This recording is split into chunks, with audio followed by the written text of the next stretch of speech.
Yeah, don't worry then. That's good. All right. The camera's on you as well? Yes, it's not rolling though. No, it's not. So okay. that's a bonus. Oh, why not? So your answer's not here? They will be featured or not? You'll be able to hear them but not see me. Okay, all right, fine. Nobody needs to see this. Sorry, Kate, do you mind sitting next? That's all right. No, it's all right. Thank you. Is this all right? Good. Right, yeah, we're running. I'm happy we're rolling. So, Karl, against all odds and despite a fair few of your efforts, you are now a much-loved TV presenter, hugely popular. Millions of people love you. How are you coping with the fame element? There isn't. I don't know what it is. I mean, nothing's changed here. You know, apart from car insurance going up, and just being able to get a bargain in a shop. If you want to knock the price down, you can't do that once you're sort of known. People go, "You made of money." I'm not. You can use this. That's the exclusives for you. I'm not made of money. Doing all right. I'm not moaning. I know people are having it tough. You are moaning. You're moaning all the time. I'm not you never stop moaning. That's what you do. You only moan. That's your job. That's why this show's so good. Well, you say you can't get a bargain. How much were those trainers? Only 45 pence. 45 pence? In right, Africa. In Africa. That's what he gave. But look That's how what far he he had gave to to go. someone who was selling some trainers in Africa. Could have given them 50p. He was over the moon with that. Ricky and Steve, you knew him before he was famous. Has his head, while remaining obviously perfectly spherical, got any larger? No, not at all. No, he's got. I suppose he's got slightly more militant in his old age, but that's funny because now we're coming up with things so extreme, so dangerous, so ridiculous, so annoying, but he won't back down because he doesn't want to give me the satisfaction of failing. So this second series is incredible. I mean, he's doing things that I never thought he'd ever do, or we'd get him to do, but he does them, and yeah, it's quite remarkable. Like you were saying earlier, if we put some weird food down in front of you, you just eat it defiantly now because you don't want to give us. Yeah, not a problem. Nothing matters. He shows that people worry about the silliest things in the world. That's what's changed. I can eat anything. Which is weird. Yeah, I can eat anything. So if it does all go tits up and I don't do a third series and I spend all my money, I know I'll survive. Because now, if I'm homeless, anything that's crawling about, I'll have it. Could you eat a knob at night now? I wish I never said that, honestly. It's the one thing I ate. What was it that David Baddiel said that time? When you were saying we were having dinner and Carl was round, David Baddiel was round, and Carl was going up there, nothing. He's just on the radio, he said nothing. And David Baddiel went, no, you did that song, Knob at Night. Oh. Yeah, that's how I still feel. I don't feel like I've achieved anything that I'm really, really proud of. I would have done with this if it wasn't called Idiot Abroad, I think. But that's just a little bit of... You've tainted it a little bit. But it's an ironic title, you're not Yeah, an I don't idiot. like it, though. Carl, I don't like it. Carl, you're a genius. And I wanted to change it, and then Sky bosses are going, oh, it's established, we've got to stick with it. Why? Ricky says you're a genius, but you and you're obviously great mates, but you guys do give him a lot of stick about his physical appearance as well. Just from that particular screening, little bald Wookie, obviously head like a fucking orange. That's well known. Shaved Mancunian idiot. This is your life. That's well known. That shouldn't be well known, should it? No. That shouldn't be well known. Carl, oh God. Carl, this is your chance to get back, if you like. What phrases would you use to describe their physical appearance? Ricky first. To be fair, though, I've had a go at you.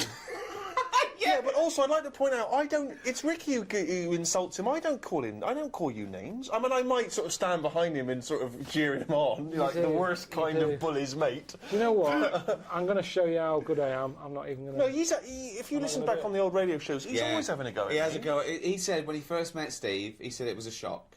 He said that. First thing, he said, oh, that's a shock. I said, what do you mean? He said, well, I've never seen anything like it before. He's telling him to his face. Then he's putting on air that Steve's weird looking. Okay? So he started it. But, like, in the same way that you've sent me on these trips to make me stronger, I think me saying that has done himself up a bit. He has. No, he's Oh, look at you. Yeah. So, in a way, you've made me a better person. He went from a weird little goggle-eyed freak to sort of Clint Eastwood. Yeah. I suppose I have in a way. Thanks, mate. Hang on, what was that picture from that used to be on the notice board in the kitchen at XFM? That was your favourite, wasn't it? It's the weirdest picture of you.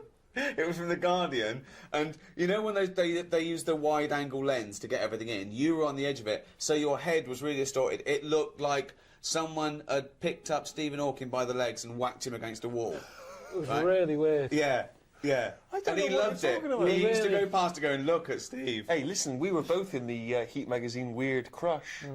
Did you? How'd you get on? He in won. that? He came number Did one. he win? He won. Yeah. I didn't even win, you see, so I got handed to Carl. Yeah. I No, lost it's out better, to- though. Who did I lose out to?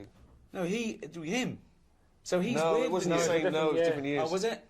Wow. Yeah. Ricky, should go for you're Rear of getting the away Year with next. murder here, though. A goggle-eyed freak, their head like a fucking orange. Carl, give him both barrels. What phrase could you use to have a go at Ricky? Have I ever lost it with you? Pretty Done perfect, that? isn't I? I'm pretty perfect. No, I don't. I'm I smart, don't think I'm I'd funny, sort I'm of go with good-looking, nice. names. Sort of I'll philosopher. sort of go, you fucking knob. I don't think you can use that on ITN, but it's more that for me. I don't pick Well, they can. animals. They make a special exception for me. They allow someone to call me a fucking knob. It's the only thing they said. Can you It's remember? actually handed down on parchment. Thou shalt not say fucking knob Not censor. unless it's against Ricky Gervais, the fucking knob. When have I lost it with you and sort of got annoyed and You called you haven't. something? You haven't. You wanted me to call off the poster campaign. When I made that poster campaign, I said around the world, and there was everyone putting up posters of Karl Pilkington, world's roundest head. Yeah, And you asked me to stop it. yeah. That's it. Yeah. You thought it was demeaning.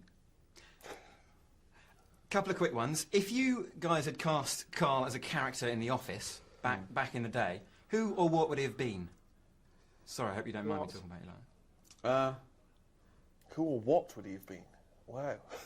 What? What would he have been? What would he have been? I mean, Yeah, what am I I meant to don't say? know. A bowling ball? What? Well, One of funnily Keith's enough, bollocks. is one of Keith's bollocks. Well, his mum phoned him up and said, "Saw you on telly the other night."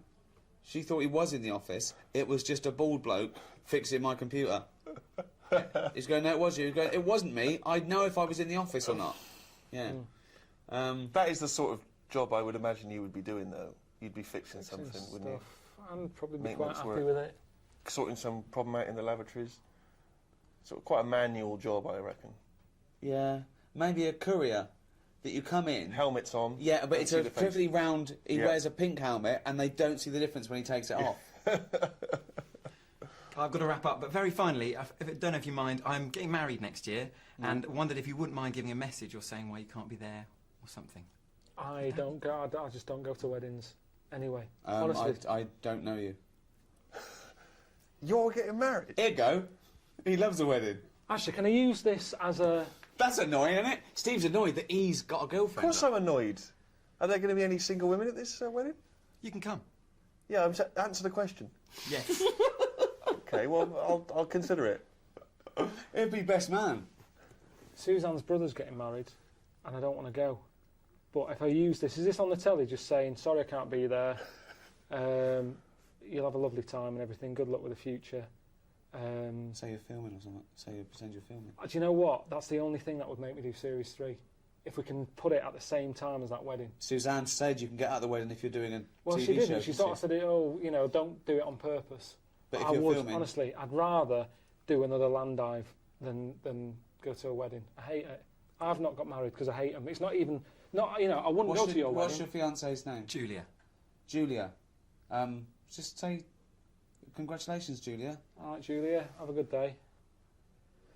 But you hate weddings. I can't stand them. It's so forced fun. It's shit. Well, I can't show this now, can I? But I don't know why. How old are you? 29? And what, was it your idea or was it Julia's Yeah, it's my idea? idea, yeah. Was it? She's lovely, yeah. I don't know why people rush into it. Honestly, I don't get it. 100 years ago, he'd be dead at 29. He'd have But 9 not kids. now. And He's look at not you, you've rushing got a into good it. job. You're working for ITN. You can afford toasters and kettles, and there's no reason to get married anymore, unless you can have a kid without being married and that. You don't. Yeah. There's no reason. I mean, that's not his request. Are you paying for it, or have you got your mum and dad? A bit of both. Well, no, probably her parents are paying for it. They're giving a bit, yeah. Yeah? That's Well, how a it bit. works, No, they're isn't meant to... Julia's dad's meant to stump Yeah, up. he's supposed to stump up. If he's watching this and he hasn't paid a penny towards it, what Yeah. a stingy bastard. Yeah. Yeah. No. And given that I'm there, I mean, I'll eat his lamb, but I'm not enjoying it. No, What's the menu going to be? Well, if he got any sense, he'd start with some kind of mozzarella salad.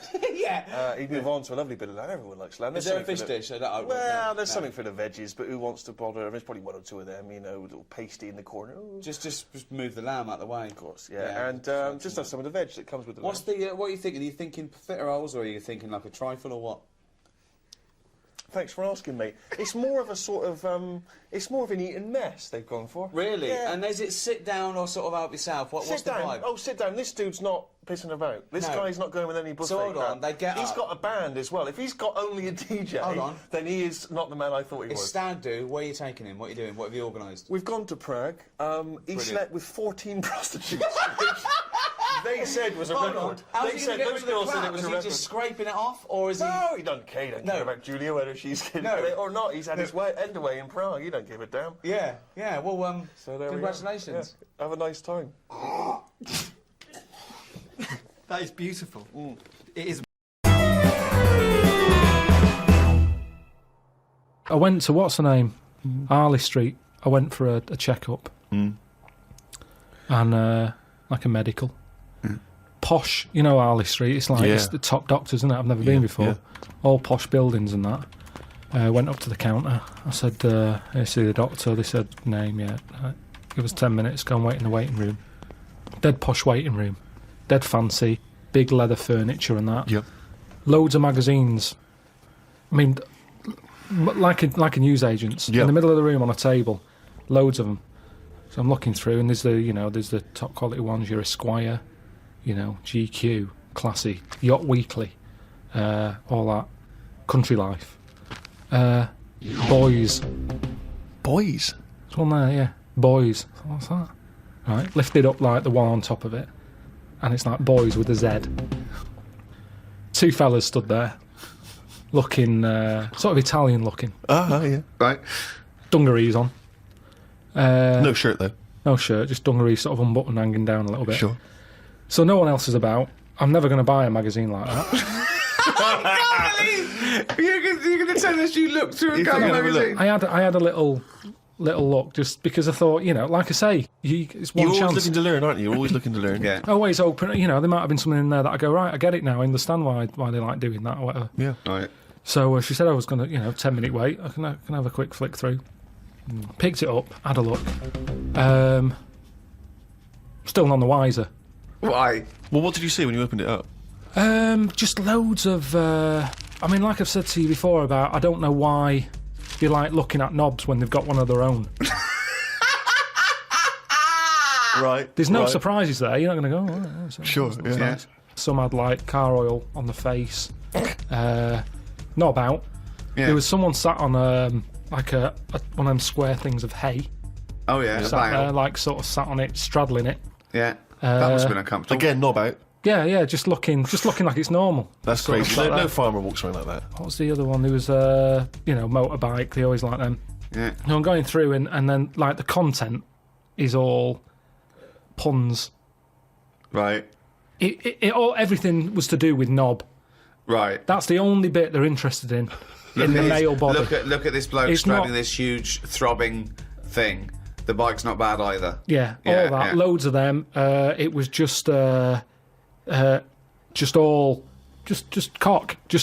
100%. Like let's just talk about the knob. That's a good name for a gay magazine. 100% cock. 100% cock. Did it not at any moment sort of maybe slightly unnerve you that the doctor might come in and see you reading Boys? No, because I wasn't. What about if I walked through? Because I remember once when you were in hospital about to have a tube going down your knob and you were sitting in your pants with stockings on and I walked through and you were horrified. So what if I'd have walked in then and went, Carl, what are you doing? I would have just said, look at this. Look at this, it's free. And I said, why did you bring that with you?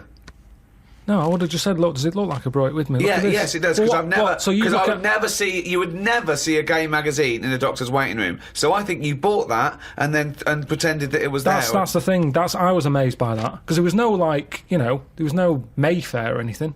They just catered for if you wanted a bit of knob action. It was really, I could have complained. Sure. So if you're going to have this, where's a bit of the other? Yeah.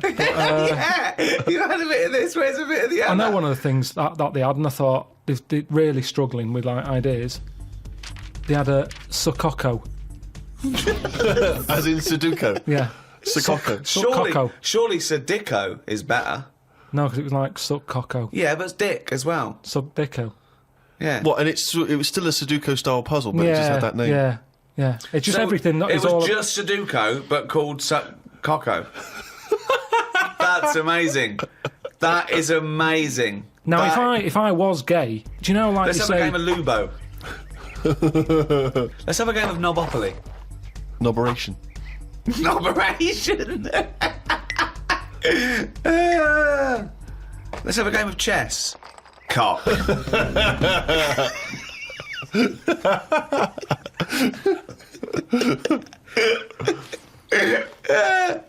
Let's have a game of fuckaroo. Well, that works for either sex. Yeah, that's true. That's how we spend our Okay then, Christmases. fuck a poo. Oh, God. I mean, I haven't got pictures in our flat because of that mirrored wall I've got. Yeah. Right? So, I mean, it's tiny. You've been in it. Got windows on one wall, door to get in on the other, kitchen on the other, mirrored wall on the other. So there's No nowhere space for there. art. There's no space for art. I'm intrigued how you sit at home. Where's the sofa? At home, Yeah. facing the mirror. So you sit looking at yourself all night, Yeah. as opposed to a painting. Yeah, but at least that changes each day. No, it doesn't. It does. The picture No, changes. it's not. It's round and miserable every fucking day. No, honestly, it's good to, because you don't look at yourself otherwise. Especially me, I haven't got any hair to comb or anything, so I don't look in the mirror as much as the normal person. So, whereas now, I'm looking there every day. So you're sat at home staring at yourself? No, because the telly's in front of the mirror. But are you not distracted by yourself? Yeah, you do. When the adverts are on, you look up, and if Suzanne's sat next to me, I tend to talk to her through the mirror.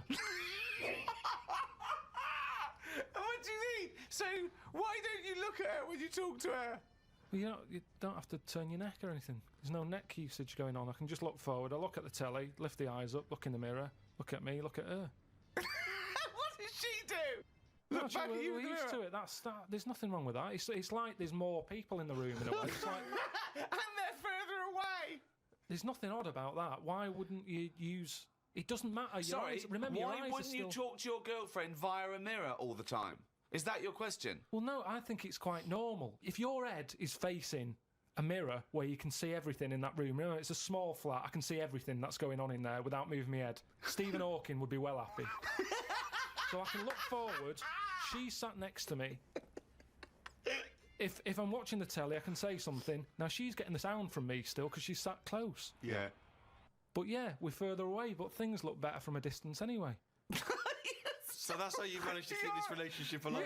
Maybe. You're such an odd little man. But no, it's not odd. You see, there was a woman on the estate who did use...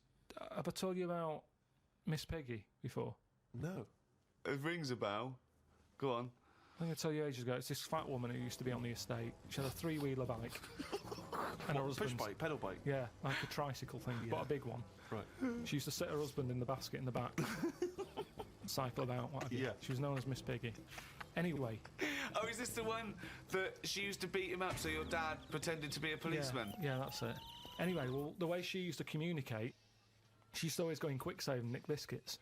And if anyone went up to her to say, stop nicking the biscuits, she'd pull out like a little mirror out of a bag and she'd look in it, but talk to you via the mirror. Oh, God! Oh, man! What? So she was insane. It's weird, isn't it? It was really weird. Like It used to scare me. It's like a Salvador Dali painting. you exist in there. Yeah. It's really, really So weird. hang on. So she used to talk to people through the mirror because she was mental. I couldn't sit, watch the telly, and look at me watching the telly in the mirror all night. No, That's no, weird. that would Why? be really weird. It's really weird, Carl. I'd be very conscious of myself. No, Conscious I of the think way it I'm gives you confidence in that. And if you are Gives you sort of... confidence. Well, yeah, because you're seeing yourself more and you pick up what habits you do and stuff like that. So what have you changed through your viewing of yourself? I sort of grew a beard the other week, just something different to look at for a bit. And then you get sick of that. It's like a piece of art. Change that, have a bit of a shave. Can you see the back of the telly in the mirror? A little bit, yeah. If the flat's a mess, it's a mess twice.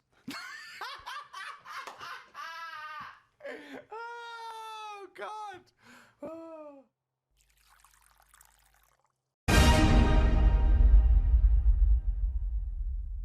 I had an injection to sort of protect me from dirty chimps. Learn English, all pulled together. Anyway, what was my point? In a few words, your gut reaction. Yeah, your gut reaction isn't wise, because it still hasn't settled since all these places. I don't think that's going to have a clue. Right. A little bit of a blob with a head on it. I mean, really weird-looking stuff that you go, I don't know what it's doing in the world. In the end, they ate one. Oh, God! To be quite honest, I thought it'd be a bit more virile. Even though he's 23, his penis is actually 102. Why do you have that put on? Why do you have it put on? Is this any use? I don't know what this is. No, nothing wants your penis. You'd be surprised. Honestly, there's some weird stuff out there. Now everyone's saying to me, you've seen the Amazon? That's amazing. Well, how come the stuff that lives in it doesn't want to live in it? They'd rather live in my knob than live in the river. So you're telling me that I'm meant to be lucky. That's what I'm saying. Nowhere's safe. Bring Suzanne, your girlfriend, back anything from these trips?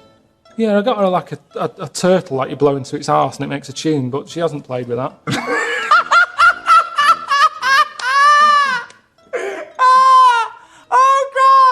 They make everything weird. That's what I'm worried about. Expand on this, I don't understand what you mean. Everything. Chicken. Why is it orange in Chinatown? Just the slightest thing. The chicken is orange. I'll just give Suzanne some No, flowers. because she'd be going, oh, aye, what's been going on? If I built her that, she'd be going, what's been going on?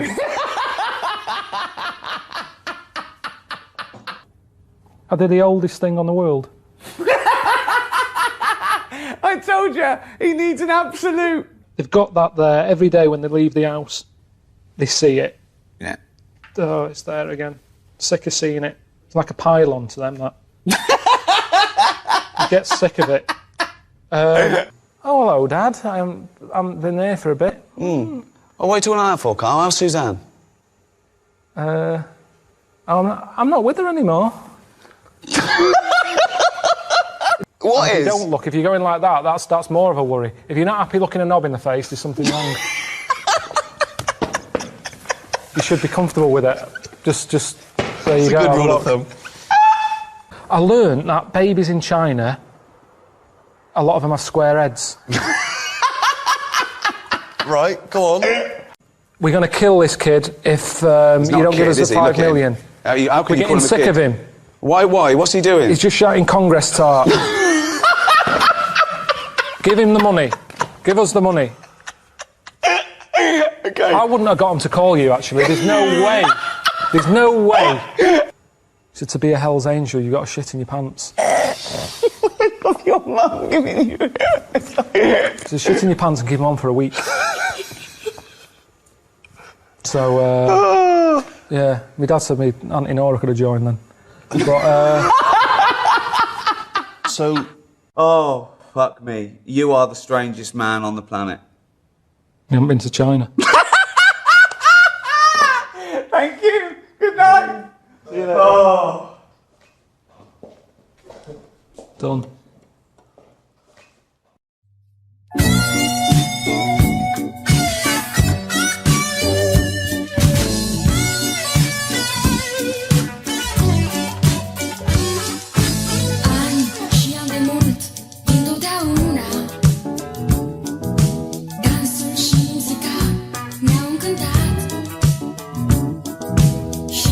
Nici când au dat, uite-i luna, de dragostii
Have you ever wondered how artists create such an epic sense of scale in their work?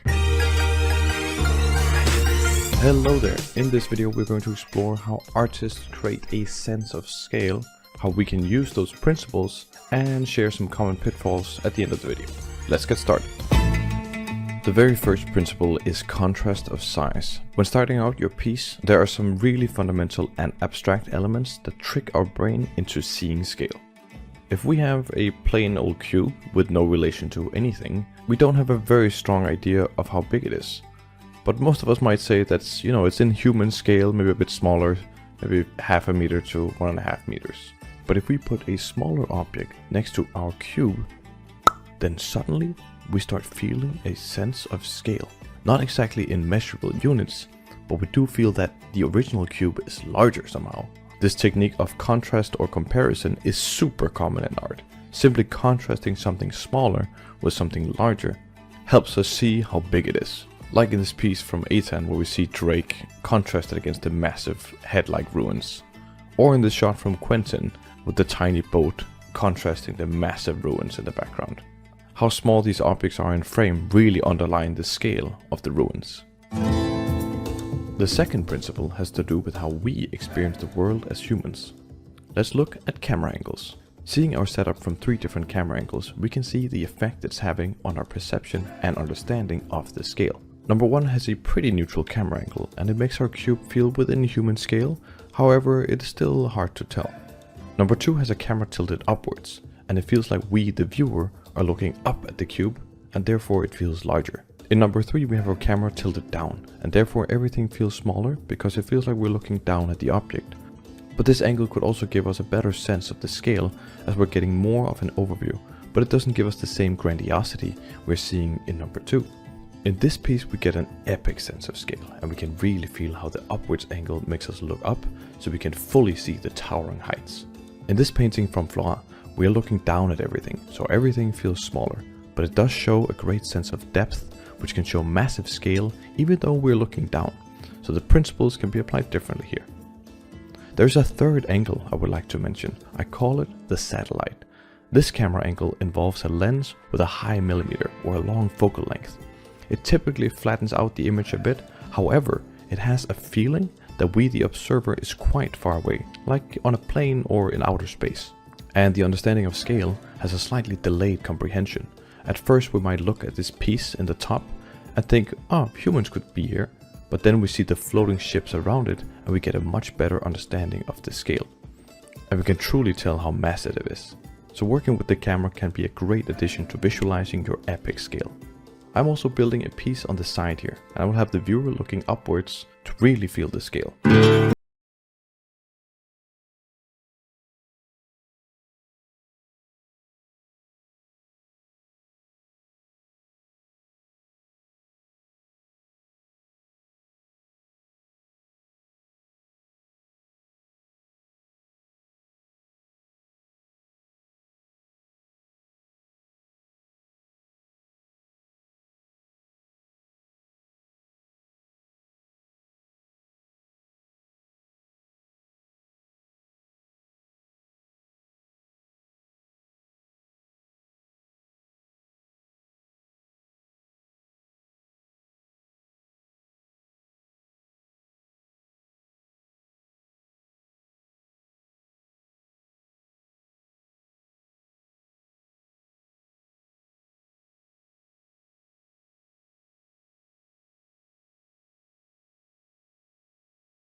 The fourth principle is super interesting. We're talking about proportions. If we look at this piece by Oliver, we are met by these towering structures and their tapered upper halves that turn into spires. This tapering serves 2 purposes.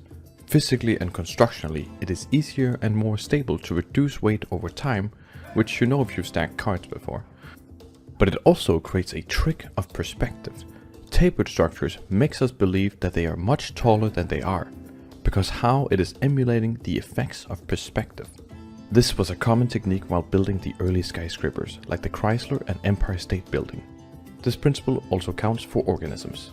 Because of what is known as the square cube law, which in basic terms means if you double the height of an organism, you usually have to quadruple the weight. So the physics applied change, and therefore bone density and so on can no longer keep up unless you compensate somehow. This is quite clearly seen in something like Attack on Titan, on the Colossal Titan. We can see they have designed it with massive column legs, thinned out arms, and made a tiny head, all to emphasize the forces that are at play on this massive body. Another place we can see this in effect is on the giants from Game of Thrones. Here we can see the proportional differences between our giant and tiny Tormund. It's okay, we still love you. I know that. On top, the sometimes silly proportions of the T-Rex's human-sized arms actually help to underline and frame the creature's actual scale. There's no one way to make your creature, but overall to make your creature feel larger, think of how you can balance out its features to match the physics and help sell the creature.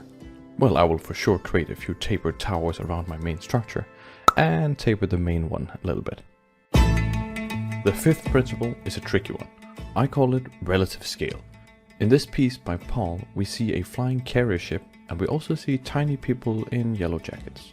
Looking around the ship, we see objects that are made to fit human scale, like the railing on the ship sides. The human eye is quite sensitive to scale, so when objects that we expect to have a certain height, but doesn't, we lose our sense of scale. So everything in this scene, like window heights, cockpit sizes and doorways, will have to be within a relative scale. Windows can be many different sizes, however the details around the windows can be tricky. If you imagine a window set in a building with a cross, if you simply took the same window and scaled it up, that wouldn't feel quite right, because we would assume that the frames around the windows would be the same to line up architecturally. So instead we want to do something like this. Staying consistent can sometimes really make or break the scale of your image. Well, I better scale in those windows a bit. Much better. The sixth principle is great fun. Repetition. Repetition is one of those principles that are just fun and easy to implement, and they always help show the scale very well. Take this illustration made by Martin here. The massive column-like structures don't quite look like anything we have here on Earth, and most certainly this scale is beyond human capabilities as of now. But by repeating the massive structures between the clouds, we can so easily tell that we're dealing with massive constructions.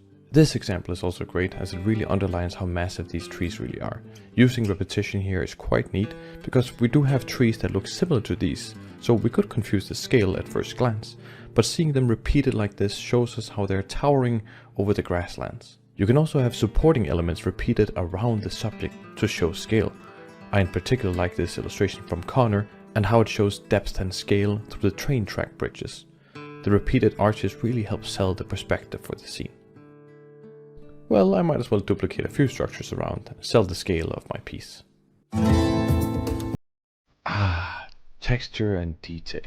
The seventh principle. This principle relates to relative scale a little bit. Quite often when you need to make something large, it is just more likely it will have more detail on it. So adding detail and texture can help emphasize the size. A great example is Barad-dûr from Lord of the Rings. This massive tower applies a great assortment of varied shapes and sizes to the structure, truly making it feel epic and huge. This technique is quite often used in science fiction, and artists have given this kind of detail the name greeble. And adding all this greeble detail really emphasizes the perceived scale on this famous Star Destroyer. And even though your object might be built smooth, adding breakups to imply a more realistic building process can really sell the scale, like here on the Death Star. Another idea of texture is that larger objects tends towards being more rough than smaller objects. By this I mean that it's just more common to see larger things become more rough because the slight imperfections are more difficult to manage, which is shown quite clearly on these skyscraper windows. Each window placed is quite smooth and acts pretty much like a mirror, but when they are all put together, the slightest imperfections in alignment means the overall reflection appear rougher, even though the individual windows are perfect. We can see the same effect with the sun being reflected in the Earth's ocean. The reflection is there but quite rough, just from the unevenness of the waves. Theoretically we could make a perfect giant mirror, it is just less likely to see it. I'm going to make something similar to Barad-dûr, and adding lots of little detail variations to my scene will help bring it further. And I'll also make sure my textures are a bit more rough. The 8th principle will really sell the depth and realness of your picture. We're gonna look at atmospheric perspective. In this towering piece, we can see the structures fading into the background. Having your structures be so big that you have a noticeable change in atmosphere must mean that we are dealing with a scene of epic proportions. Additionally, atmospheric particles, and especially dust, are a little bit heavier than air, so they tend to settle closer to the ground, which is something we can see quite well in this piece by G. We can see it has this thick rolling atmosphere separating the different layers of the castle, resting down there at the bottom, leaving the top almost clear from atmospheric perspective.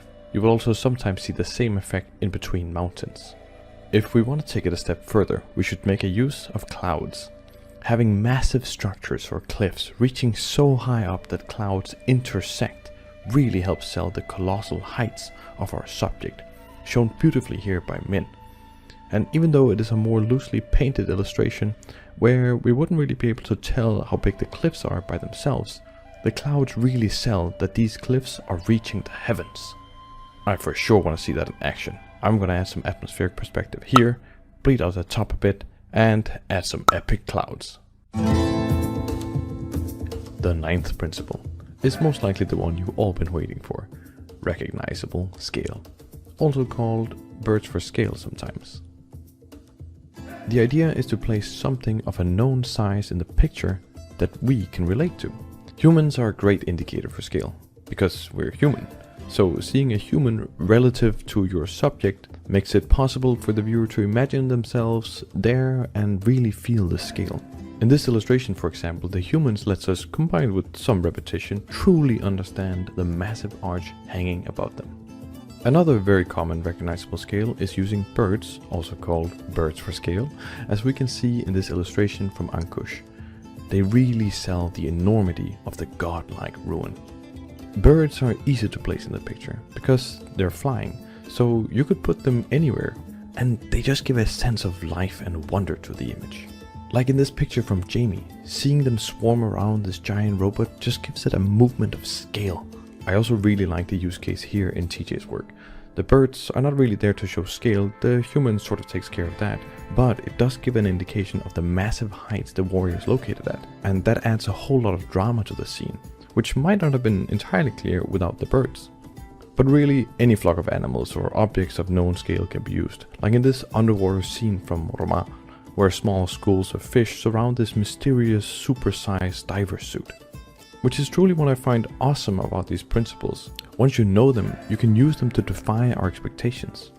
Another example of recognizable scale is using little known environments to show the scale of something we're not too familiar with. Here we are seeing these massive carrier ships again, and the scale of the dock's environments around it helps us understand the rough scale of everything, as it is much easier for us to relate to the scale of cranes and containers than this carrier ship. Well, I better play some humans and birds for scale. Oof, we're getting closer. Nice.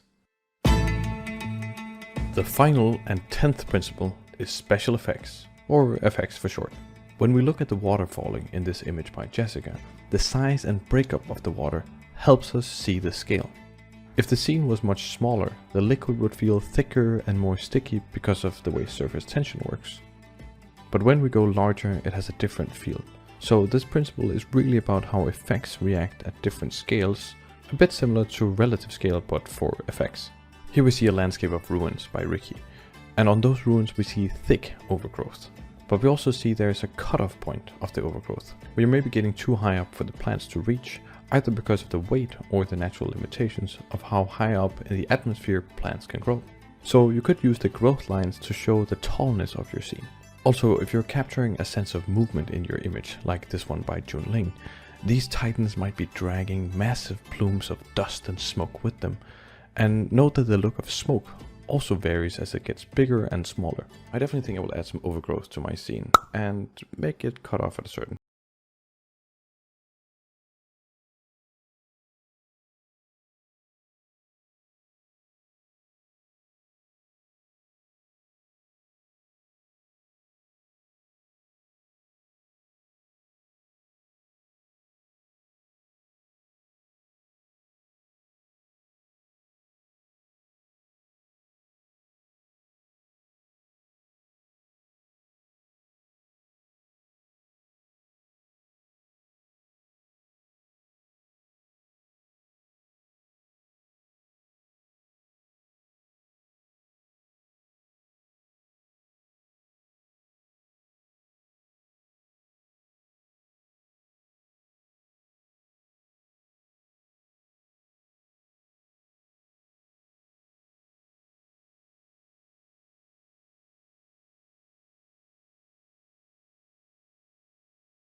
Thanks for watching.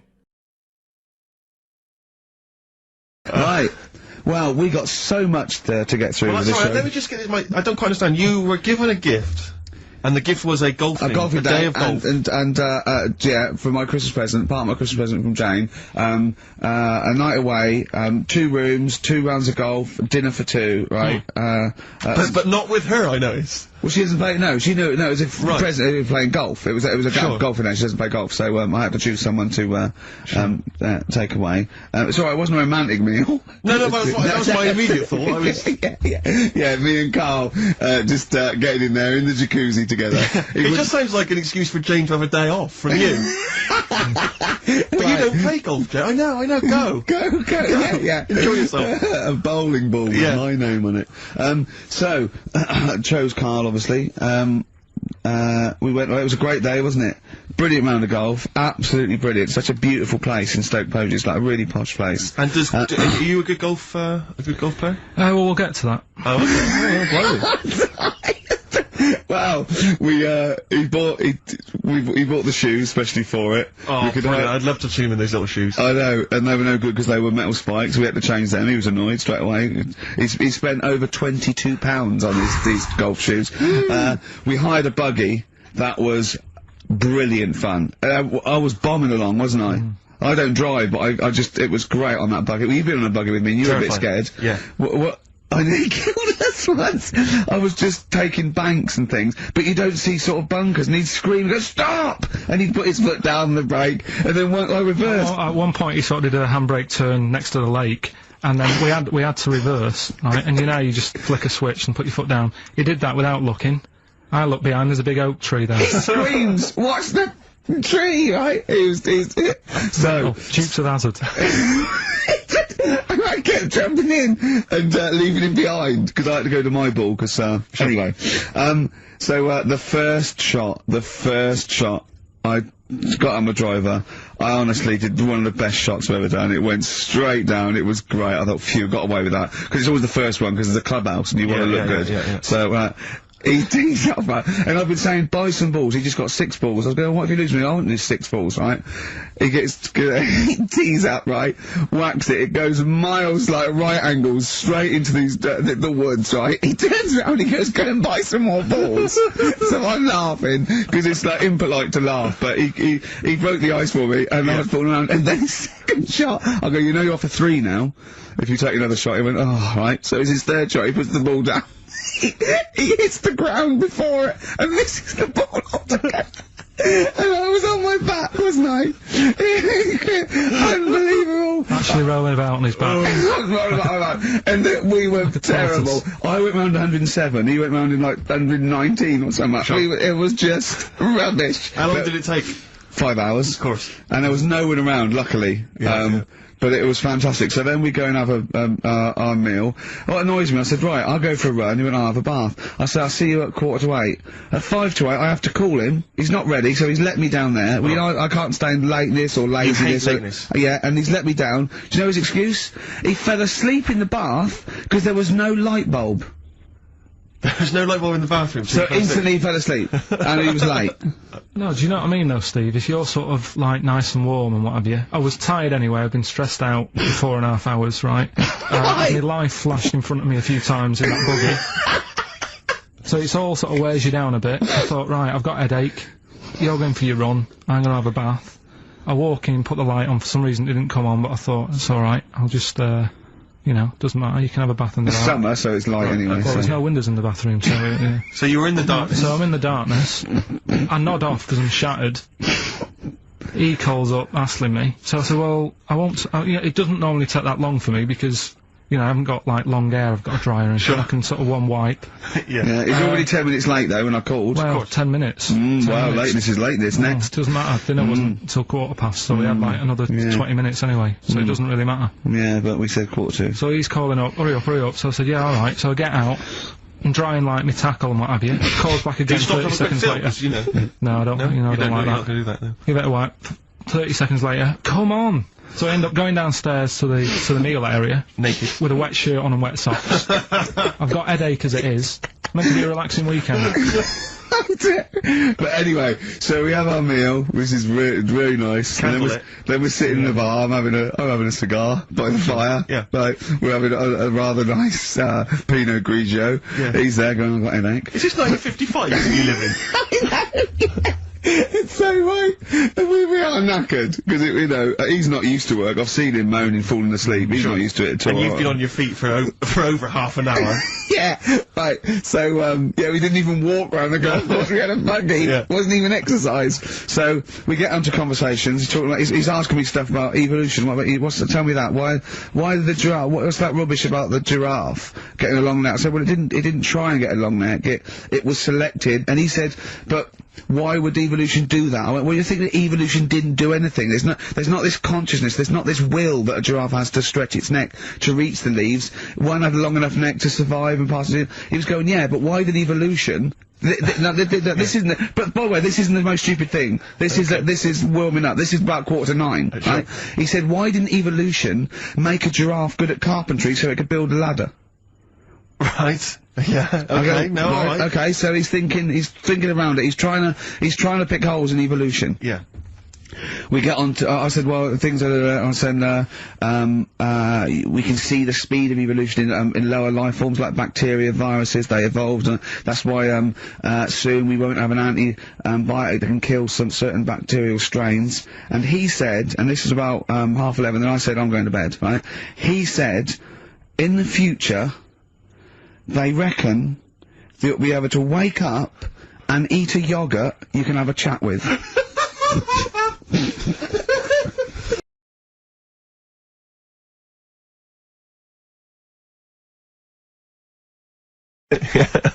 It's too easy. I'll tell you something I do know. Go on. Right? But I can't really get a question out of it. Go on, just tell us. There's a shadow somewhere. It's already good, isn't it? I'm loving it already. No, right. There's a shadow, I think it was in America. Yeah. And it's on a quiet road. I'm guessing somewhere like Boston, that's what I imagine. Okay. Right? No. Somewhere like Boston, and people at night used to see this shadow moving about, and they'd go, what's that? Right?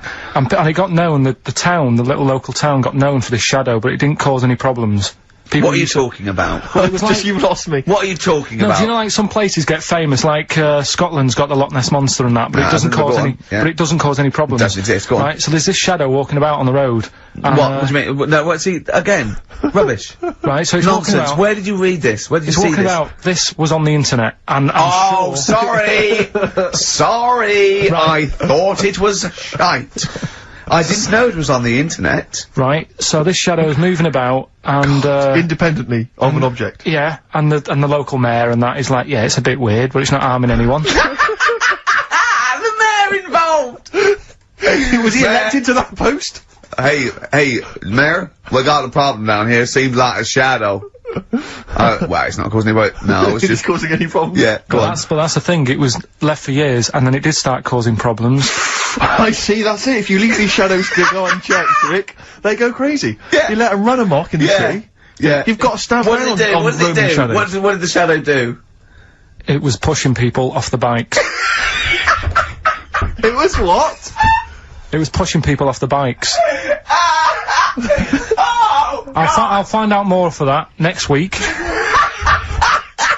Right, that'll tease oh, them. you're a maniac! We'll do more on that. We haven't had time for educating. Please never have children. Right, listen. You're Just promise me now you'll never have kids. Look. We haven't got time. Okay, now listen. for- Alright, DJ Shadow, have we got time for the...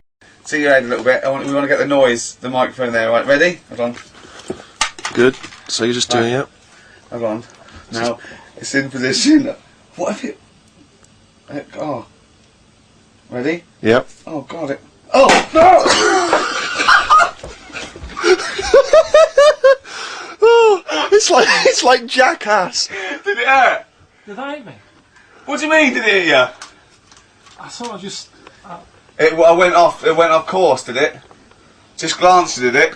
Right, Lindauer, you're going to send us 8 more bottles, please, Yeah, because we're going to get this right. Yeah, yeah.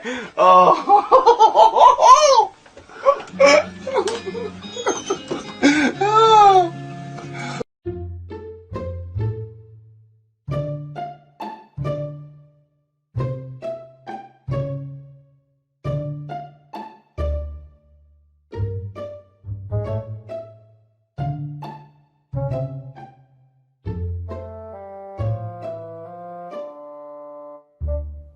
So in the final chapter on death, you go to Accra, is that right? And you kind of... Accra in Ghana, Accra. yeah.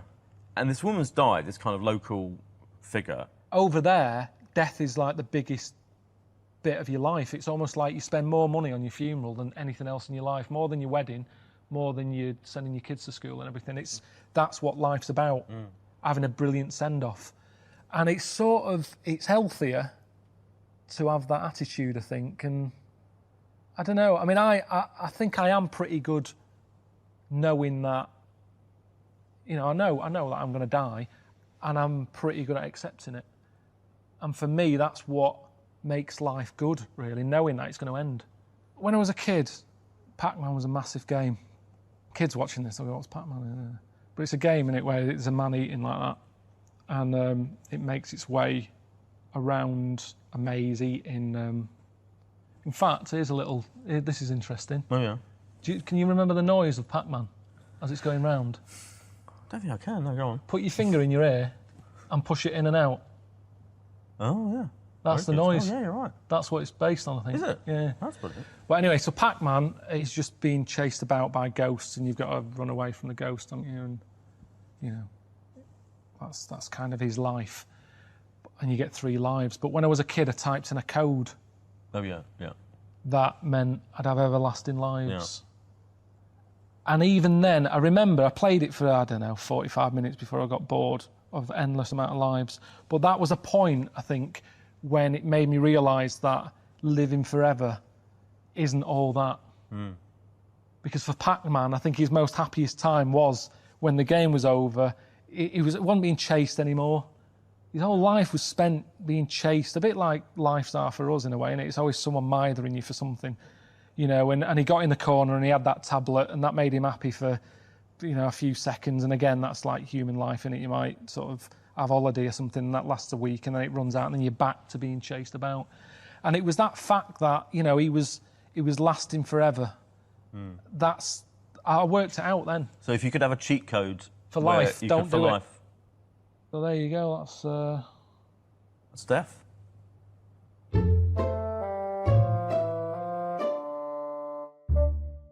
know, I'm really house proud. Yeah. If you come round, if I ever said come round, I say, oh, can you take your shoes off? Yeah, are you one of those? Yeah. Yeah. Straight away. Shoes off. No matter who it is. Really? Yeah, the gas man, he hates it. I bet.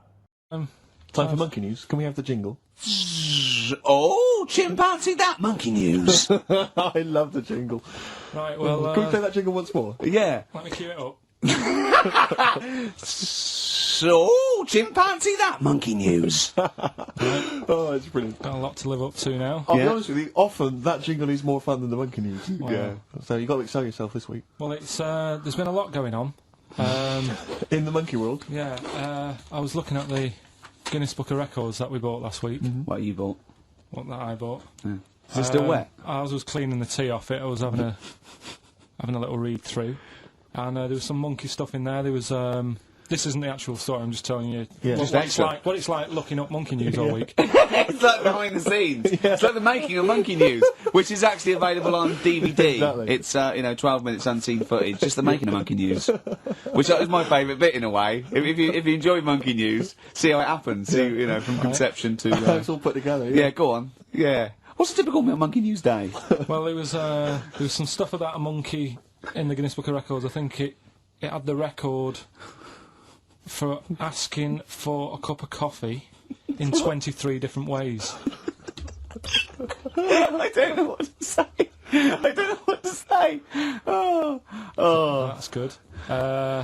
Just to show the monkey news is getting bigger and people are covering it. Donald McIntyre, he was on BBC. Yeah. On Monday. He was was on Channel 5, wasn't he? No, he hasn't moved over yet. This is something that he did for the BBC. Right. So that was pretty good. That was about well, it wasn't good. It was pretty sad, really. What? He was doing this thing. Do you know, like last week we were doing Cheap as Chimps? Yeah. And someone emailed in saying, Donald McIntyre's doing Cheap as Chimps. Really? And it was about... I bet he wasn't. I bet Donald McIntyre did not do a programme called Cheap as Chimps. They didn't use that title. No. But you could tell where they'd got the format from. Sure. You know what I mean? Sure. And it was about gorillas and how much you can get one for. But the problem was, because they're that pricey, they were sort of... I mean, I don't even want. It is If depressing. it's cruel, then don't. Yeah, forget it. Yeah, it was a bit. Okay. You know I mean, could I just say, in the making of Monkey News, and cheap as chimps, not, and you'll know when it's harmed. No monkeys. No. Go on. All right. Well, anyway, today's story was emailed in. So you didn't even do anything towards it. So when you say I've been working on Monkey News, what you printed that out? So is the making of Monkey News you checking your email? Well, Brilliant. no, I'm always looking at different options. At how much is going on. This is what makes me laugh when he says he's really busy. Yeah. I'm doing other stuff and that. I'm doing other stuff. People are sending in Monkey News. Yeah. Yeah. You get an email. Is it check from it out. Reuters? Well, listen, it's from Steve. Okay. Right? Now, what it is this monkey, right? Yeah. Don't know where it was. But there's a bit before the monkey, anyway, right? Jeez. Is this? No, listen. Shoot me. Right? It's a bank. There's this bank, right? Busy bank. Normal day, everything's going normal, right? Busy bank, people going in, doing what they do, seeing about mortgages and stuff. Yeah. Everything's normal, everyone's happy, right? Yeah. So anyway, it's quite busy one day. Fella comes in with a gun and a balaclava on. Up to no good. Right, I'll tell you now, Carl. If this fella turns out to be any ape or monkey-related species, you're never doing this again. You're never. So just if you want to finish it, it's at your own risk. But if this fella who robbed the bank turns out to be a chimpanzee, that's the end of Monkey News. All right. Okay, let's hear the end. It's a lovely day in a lovely bank. Everyone's happy. Everything's normal. A man comes in the balaclava. Man comes in. Is it a man? Starts waving a gun around. Shut up, Rick. Let him finish the story. Starts waving a gun around. Yeah. Right. Up to no good. So everyone's thinking, oh God, wish I didn't come in here. It's not going to be a good day. How tall is the man? Shut up. Let's hear it. Everything, oh God, and he's telling everyone to get down on the floor. Yep. In Everyone's what? In thinking, English? In English? Yeah. In Think English. so. Yeah. So everyone's panicking, everyone's getting on the floor thinking this is it, it's all over. Yeah. Just when you think, It couldn't it's all get bad any worse. news. Yeah. It's all bad news. Doors swing open. Little monkey wanders in. God, it's worse. Shut up, Rick. Little monkey wanders in, right? The robber's like, what's going on here? He's telling it to get down on the floor. I don't think it was taking any notice. No, right? it was just busy asking for coffee. It runs in. I don't know if it was kind of withdrawal or deposit or whatever. It wanders in, right? Goes up to the robber. Where did it come from? Shut up. Will you let him finish the story and then ask questions? That's okay. only fair. Okay. Wanders in. Runs up to the fella with the gun. Takes the gun and the bag of money off him. Everyone's like, yay, we've been saved. Then the monkey starts backing out with the gun and the money. Shut up. see you later. Sit down and I'm not having this. And Here's the end of the story. It does a runner with the money and the gun. No one's seen it since. You are an idiot. I mean, you have said some stupid things in your time. What are you talking about? It's a story that happened. No! What are you talking about? What do you mean it backed out? It came in, was it as an accomplice? Was it an opportunist monkey robbery? What are you talking? Think, Carl! Think! I know it's mad. That's the idea of Monkey News. We're telling people how monkeys are pretty, they're mental. Yeah. They're up to no good. What do you think? They've never seen the monkey since. What, did he have a getaway car waiting? Did he swing his way to freedom? Where was this? There's no details. Don't talk rubbish. Well, Steve emailed it in. He's got it off the net, and the funny thing is, Can I the see funny it? Have thing you got is, the information there? yeah, the funny thing is, it wasn't just him who sent it. I had that a couple of times, so a few people obviously read the story and said, that'll be good for Monkey News. It doesn't say anymore. It doesn't say if he went off to Spain. It doesn't say, if he's on Crime Watch. Yeah. It doesn't say any of that. It's just saying that's what he did. That's the story. And that's what Monkey News is about. I've heard that they're making a movie version with Phil Collins. So I look forward to that and Julie Waters. So that's this week's Monkey News. If you've got any, if Well, anything's no, happening don't bother. in your 'Cause town. that's the end. No, that is the end. That's the end of Monkey News. No more Monkey News. This is, bit of Queen. It says it here in this email, Rick. It's got to be true. Right.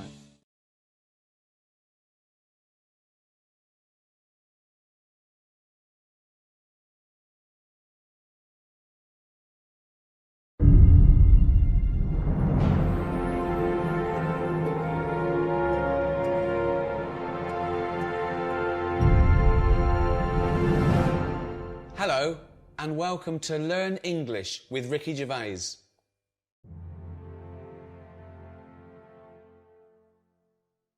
I'm Ricky Gervais. With me, Karl Pilkington. All right. I won't be speaking your language. I won't be translating what I say. I'll just be speaking English, okay? The translation will come up on the bottom of the screen.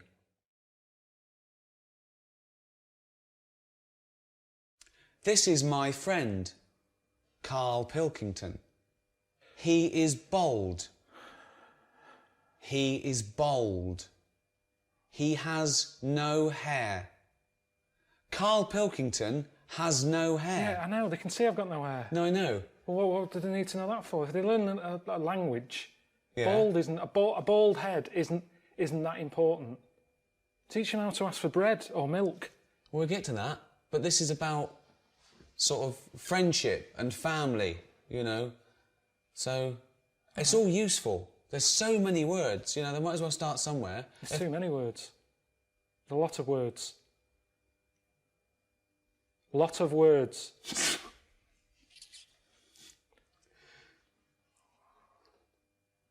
So you say it. Karl Pilkington is bold. Karl Pilkington has got a head like a fucking orange. Right, I really don't know why they need to learn this. Because they might need to say that one day. No, but I get enough abuse now from English people. I don't want Chinese suddenly turning up going, fucking orange. Teach them how to say milk. I need milk. Milk for tea. Coffee. Teach them useful stuff. Okay, well, go on, teach them something then. Who am I talking to? People around the world, they can't speak English yet. So what are they... Well, so, Chinese well, are the doesn't ones it do, okay, what? I've been to China and none of them know English. Right. So they need to learn English. Okay. So, what would they want to know? You see, they don't need to know about milk because they don't like milk. They think English people smell of milk. They smell of milk. Smell. What does smell mean, Karl? Smell. Stink. Fucking hell, you smell. Rank. Rank. So you've got a Chinese fella, he's coming over here and he's learned the word rank, meaning you stink. Smell. Stank. Stunk. That stunk. Give an example. You smell. You shit. Why are you teaching them? Because you told me, you said they want to know about smell. Yeah, right. But why are you teaching them without prepositions and proper Why are you teaching them to speak like this? Stink, you shit. Why are you teaching them to speak, to just speak proper English? Right, okay then. Always speak proper English. Okay, tell them. So what do they want to know? Well, what smell mean? Okay, smell. This is about, So we're featuring the word okay, right, smell. right. Smell. This is about the word smell. Right, when something smells, they know what it means. It's when something stinks, when it's Well, no, off. it doesn't always mean that, because it's also a verb. All right, a nice smell. It's also a verb to smell. It's a verb. Smell is a verb. Yes, but what they've got to remember is if they go up to someone and go, you smell, it's not always positive. You Right. wouldn't, you say you smell nice, Right. but if you say you smell, they'll get a smack in the face. Smack in the face. Smack in the face. Karl, what's a smack in the face? When someone thumps you, thump. The worst English lesson ever. Right, okay. Okay. What would they want to let you see? That's why we've got to focus on. Are we focusing on Chinese? No. Well, we should, because different people want different things. Right. So what would Chinese want? They come to England. Right. What do they want? Why are you talking to me like I can't understand Because English I'm now? trying to think what to be clear to them. Okay. So I'm dropping out. So forget where they come from, wherever they come from in the world. They all want the same things. No, Okay. but words don't mean the same thing. At certain places, there's people where it stinks in the world. They wouldn't come to England and need to say it smells because they're from a smellier place. No, they're not. Yes, they are. Milk. Let's do milk. Okay, let's do milk for anyone who isn't English. Okay, okay. We will act out a scenario now where you might need milk. Okay. Okay. Hello, Carl. All right. Would you like a cup of tea? Yeah. Yes, please. Yes, please. Strong. What tea bags have you got? That is a question I ask because it all depends on the amount of milk. Do you have Thai foo? That means more milk. Thai foo does not mean more milk. No, it's a very strong tea bag. Right. Twinings, little bit. This isn't. They don't need to know the details. This isn't a travel guide. This is English for people Right, who start can't again speak. start again. Okay. Hello, Carl. Oh yeah. Would you like a cup of tea? Yeah, I'd love one. I'm gasping. How do you like it? Strong, no sugar. Tea bag, okay? What? Yeah, tea bag. Yeah.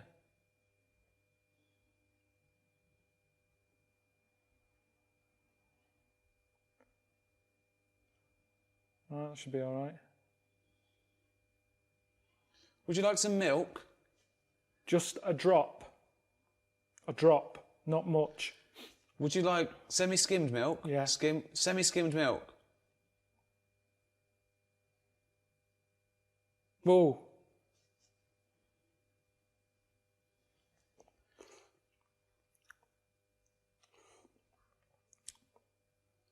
It's all right, that. Carl is enjoying his tea. He had it strong with a drop of milk. So that's the basics. In England, we like to drink tea. We drink tea. We also drink coffee. We also drink beer. Let's go shopping. So I'll just come into a shop, okay? Dring. Afternoon. Hello. Oh, yeah. I want a fish. What sort of fish do you want? We've got loads. What sort of fish are there? Loads. I haven't got time, to be honest. You've come in at a busy time. And have a look and come back to me. And I don't know what type of fish is this? That's a kipper. Okay. A kipper. What's a kipper? Chinese and Japanese know fish really well. They Okay. don't need Stop thinking we're just talking to Chinese and I don't know where the Japanese came. It was just Chinese people. This is for anyone who wants to learn English. Anywhere around the world. There might be Spanish. There might be French. There might be German. Okay? Why do you only care about the Chinese learning about this? Because most Spanish people can speak English. They've been taught it. But all right, kipper. okay. It's a fish. It's sort of a fishy sort of fish. There's some fish that's more meaty. Tuna. What sort of thing are you after today? Is this for you or for someone else? This is for me. I'd like to buy a fish, please. Right, but surely you know what kipper is. Look at it. Look at the fish. Here it's called kipper. Where are you from? I don't speak English. I'd just wrap any old shit up and give it you. You'll like this. Tenner. Rip you off. Because I'm busy. And that's what happens in this country. That's what they want to be careful of if they're watching this. If you come into England, don't be ripped off. Rip off. Conned. Taken advantage of. Done up like a kipper. Done up like a kipper. Look at this foreigner. I done him up like a kipper. This is when English gets complicated because kipper, a lot of English words can mean many things. Where?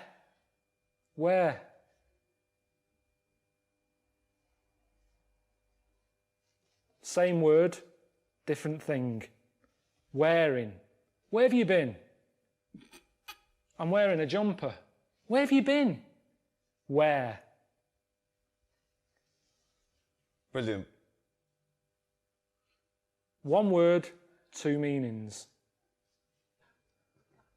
At the spa. Hello. I'd like to book an appointment for a treatment. Okay. When are you thinking? We're busy all today. Tomorrow? Can we just do it today? Can it just be available now? Can't we just do it that it's available now? There's nothing... Well, all right, I can fit you in. Someone hasn't turned up yet, so we can get you in sort of in 10 minutes. Okay. Right. Okay.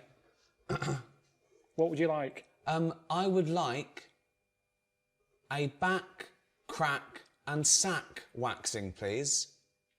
I would like my back waxed, my crack waxed and my sack waxed. Right. Do you do the treatments yourself? No. I'd like you to. Well, I can't. Why not? Because I have to be on reception taking calls. Well, okay. You can't request who's doing your sack, your crack or your back. There's a woman in the back who does your crack. Well, This is fucking insane. Right, that's enough. No, I don't know what we're doing. fuck I off. don't know who's going to learn anything from this. Wait. Okay.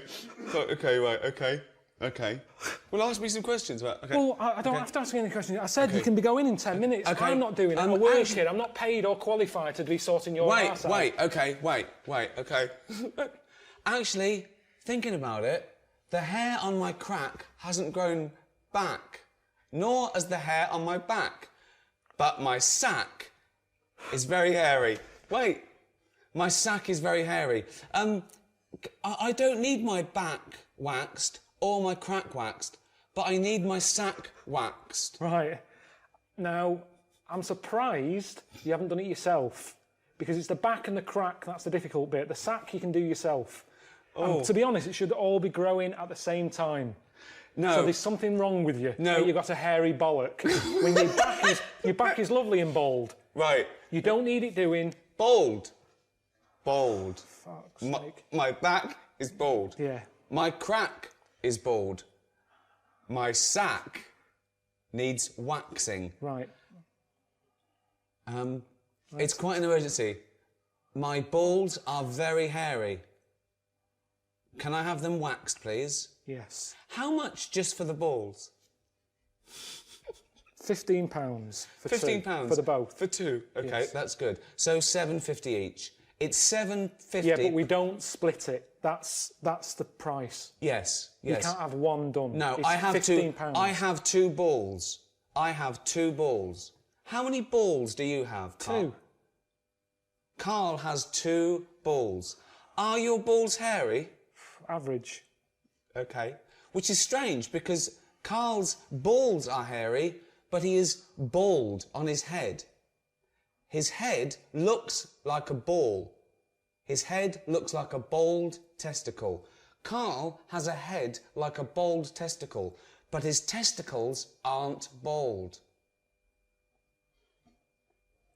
Okay. How long will it take to wax my balls? 10 minutes. 10 minutes. Okay. So it's £15 and 10 minutes.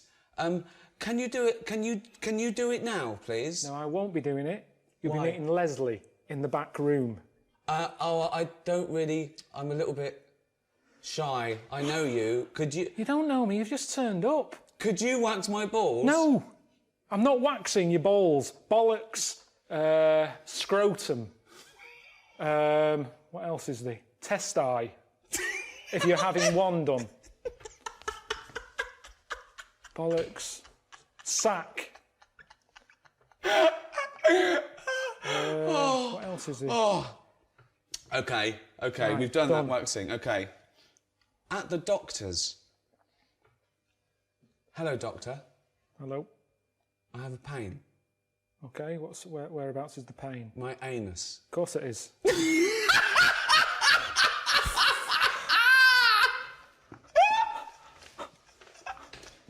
None of this is worth learning in a language. You go home. If you're ill, go home. No, if a foreign fella is in this country... He can go to the doctors and use our NHS system if he had an achy arse.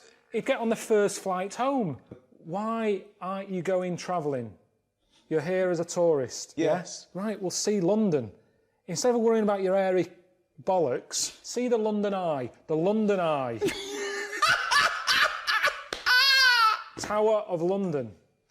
These are things that are going to be useful to them. Okay. Tower of London. London Eye. Buckingham Palace. The Queen.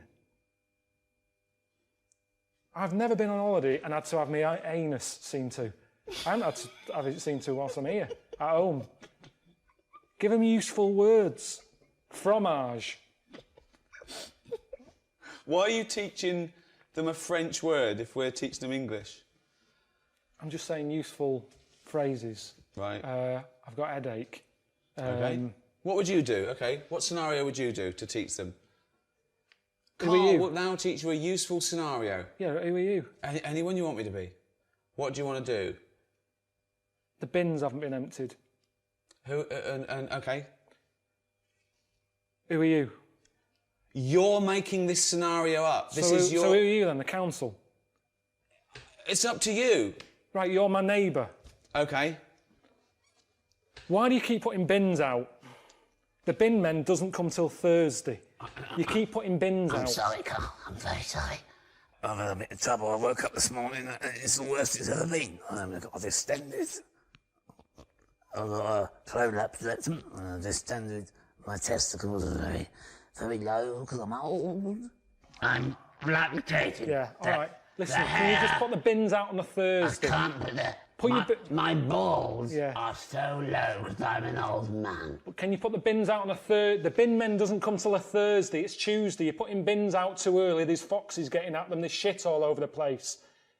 There's dirty underpants you keep putting in the bin. I've told you it attracts foxes. Stop putting the fucking bins out two fucking days early when they've got to sit there and it attracts shit. I'm trying to sell me flat. There's dirty, shitty undies all over the fucking pavement.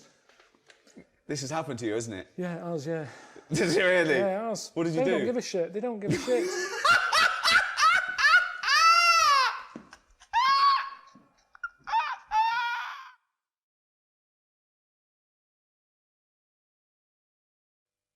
We hope that's been useful for you. So when you visit England, you can talk just like an Englishman. Thank you for learning English with Ricky Gervais and Karl Pilkington. So, yeah. See ya.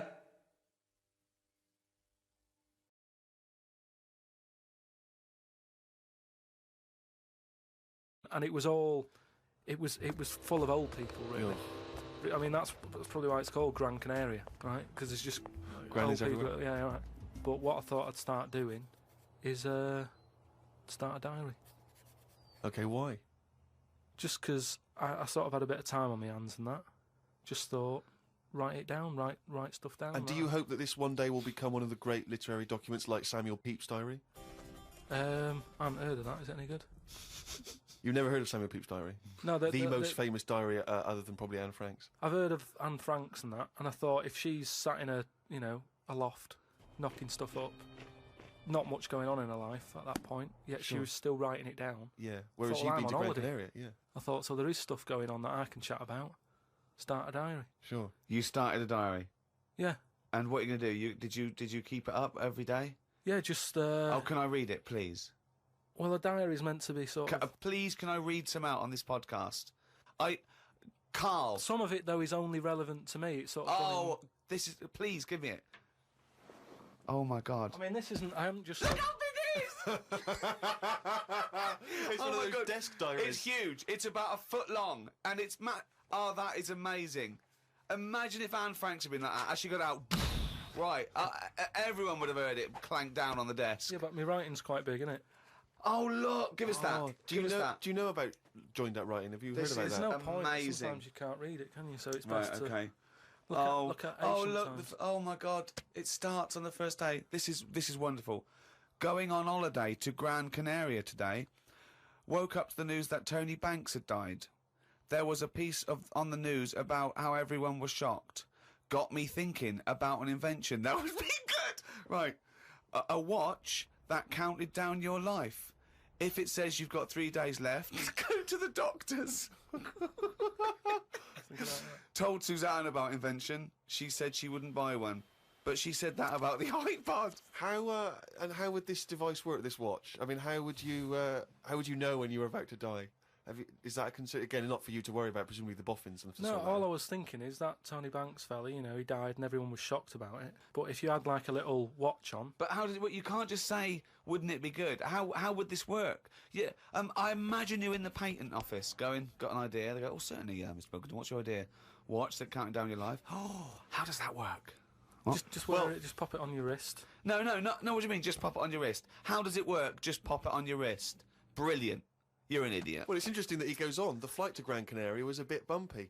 I thought about the clock that counts down your life again, and I wondered if it would know if you were going to die in a disaster. Now he's querying his own design. He's wondering if it would know. He's invented this. Now he's not even sure. A fella on the plane was reading Koi Mag. It was a fishing magazine. I glanced over and noticed he was reading the Pond of the Month article. Don't think they could make it into a weekly magazine. Well, to be fair to you, because I remember seeing a guy on the train once reading Carp Monthly, a magazine dedicated entirely to carp, and it had Carp of the Month. And I just thought, you know, once you're like 3 months in, the editor must be stressing, have we got any more carp? We got a carp that's actually done anything? I reckon if they used the same one twice, there wouldn't be many complaints. No one would be noticing. No, that's the carp they used 2 years ago. There was a really fat bloke on the plane. He was playing on his PSP. While I waited to go to the toilet, I looked at what game he was playing. It was darts. He's that fat and lazy, he can't even face playing a more active game on a games console.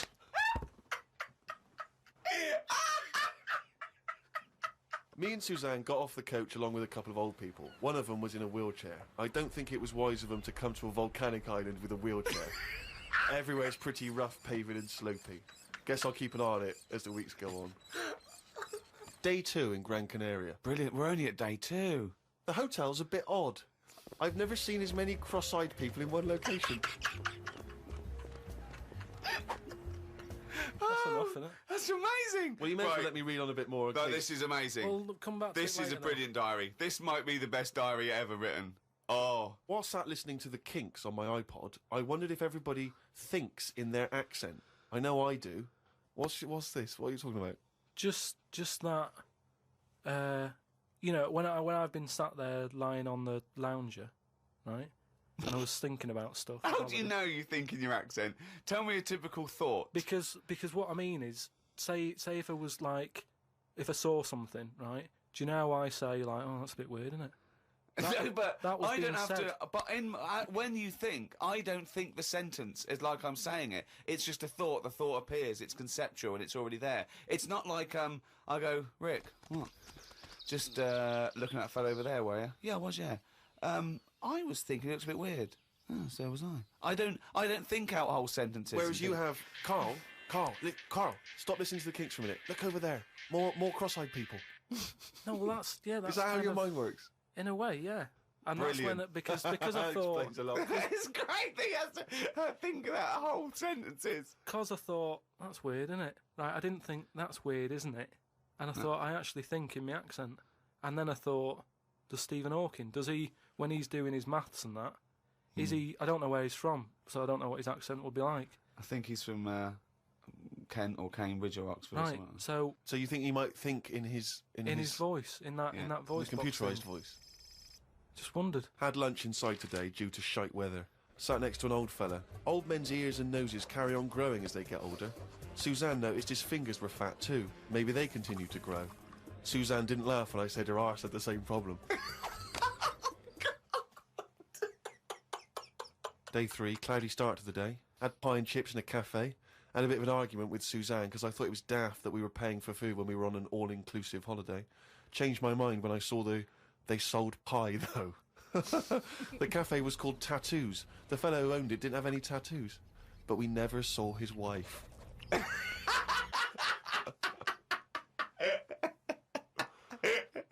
Oh, brilliant. Had a drink in a bar. Everyone sat and watched one of the local cats lick its bollocks. It's the greatest holiday in the world. That's the entertainment in that town. Went back to the hotel and had a sleep before tea. I love the fact you're moaning about old people, but you're just as bad. You've done nothing so far. He's done nothing, he's got a big hip. Woke up to news about ducks being badly treated. There was a really ugly one with bent legs. I'm gonna die. Why does he write this down? Oh, God. Oh. There is a fat bloke from Bolton who is in the pool as I write this. He's got a big tattoo on his back, but I can't work out what it is. ... He just got out of the pool and burped. You just felt like you had to keep us abreast of that. Everything's in the diary. I just seen it get to the point where you're going, breathed in, Yeah. breathed out again. There was a big fat fella in the sea who kept his T-shirt on. If you're big and fat, is there more chance of you getting burnt because there's more of you on show? I asked Suzanne, and she said she didn't know in that sort of not listening kind of way. I wanted to hang about to see if the fat bloke was going to get in the kayak, but Suzanne said we had to head back. Just let him waiting to see if he's going to capsize. We go home today, so we got up early to get the last bit of cloud.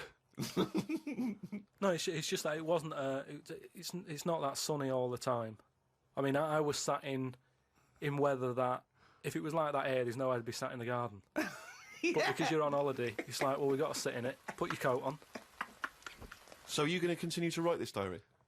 Every single day? It's amazing. Keep this diary up. It's amazing. No, I will keep it up, because what I find as well is, I think earlier on, before I went away, I think I did learn something, and because I wrote it down, I remembered it a bit better. So What was that? I just was thinking then, I forgot it now, but but I remembered looking back at it and not having to read it all, because I remembered the end of it before I read it, if you know what I mean. I have no idea what you're talking about.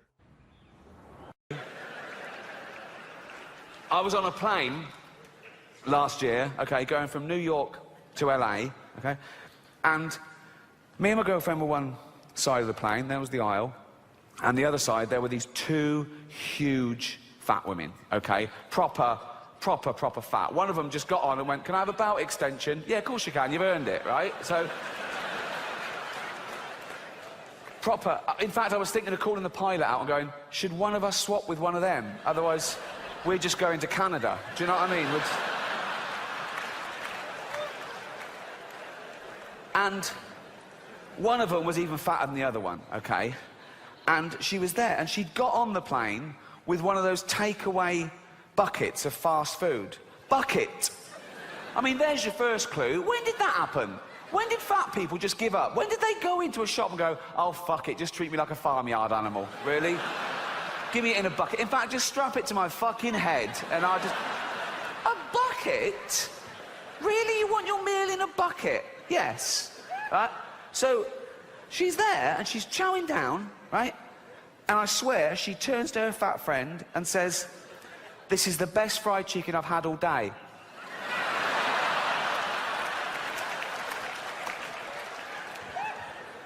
But I'm not having a go. I'm not having a go. No, I'm not. No, I'm not. Because even though it is their own fault, and it is their own fault, I don't know if you know this about fat people, they fucking love cake. They love it. They love it, right? And I blame the food industries, because you go into the supermarket and it's just packed with that stuff. Everything's packed with hydrogenated fats and extra calories and sugar and butter and everything, and they love that, okay? And there's always a big door, isn't there, to a supermarket? It's always... They've got a quadruple door, isn't it? No one's ever been too fat to get through the door of a supermarket, okay? And it opens automatically, so they don't have to waste calories pushing anything. There's just... And it's a good job it opens automatically, because usually it's glass and they can see the pie from down the road and they're in like that. Grazing, right? So, I say, keep the big door. Keep the big door. Sure, keep the big door. Come on, fat people. Come in, you go. But when they get in there, it's all fresh fruit and veg. It's all whole grain. It's all stuff that's good for you, okay? Of course they'll be confused at first. They go, well, that's not real food to them. They think Brussels sprouts is packaging, right? They're looking, where's the cakes? Where's the cakes? The cakes are over here, but the cakes are through a different door, but this door is human-sized, okay? So now they go, there's the cakes. They go, oh, fuck, I can't get in. I can't get through the fucking door. I can't. And they're starving. They go, oh, God, what's this? I've got to eat some, what's this, a banana? Like, and they go back, oh, no, I still can't. Back and have a carrot. They're back and forth for days, and the fat's fallen off them. Soon they can slip through the door and have a cake. They can't get out again. No, but I mean... But we've got to do something. We've got to intervene. And people say, no, it's nothing to do with you. It's up to them. It's their body. It's their life. And that's true, but we don't say that about wearing crash helmets. Or if you've got a heroin addict in the family, you don't go, oh, it's his life. He loves heroin. You know, you go, no, you've got to stop this. Please don't die. And you get him and you throw him in a cupboard for 3 weeks or something. You can't throw a fat person in a cupboard. You'll do your back in like me. But, you know... Heroin addicts, they don't weigh anything, you can throw them around willy-nilly, right? But, in fact, when they're lying there with the needle hanging out, you just get the needle and flick, and they just go into the cupboard like that, okay? Fat people, you've got to lure them in. A little tray of the chocolates, and they just follow that anywhere, like that.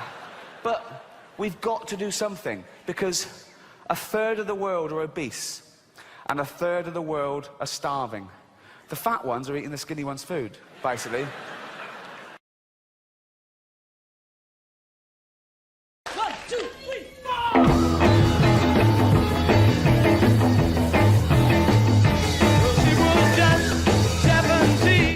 Well, she was just 17, well, you know what I mean. The way she looked was way beyond compare. I wouldn't dance with another. I'll stop you there. Go on. I'll stop you there. What's the matter? So, and that's playing, Dave. Yeah, wow. Idiot! Bloody idiot!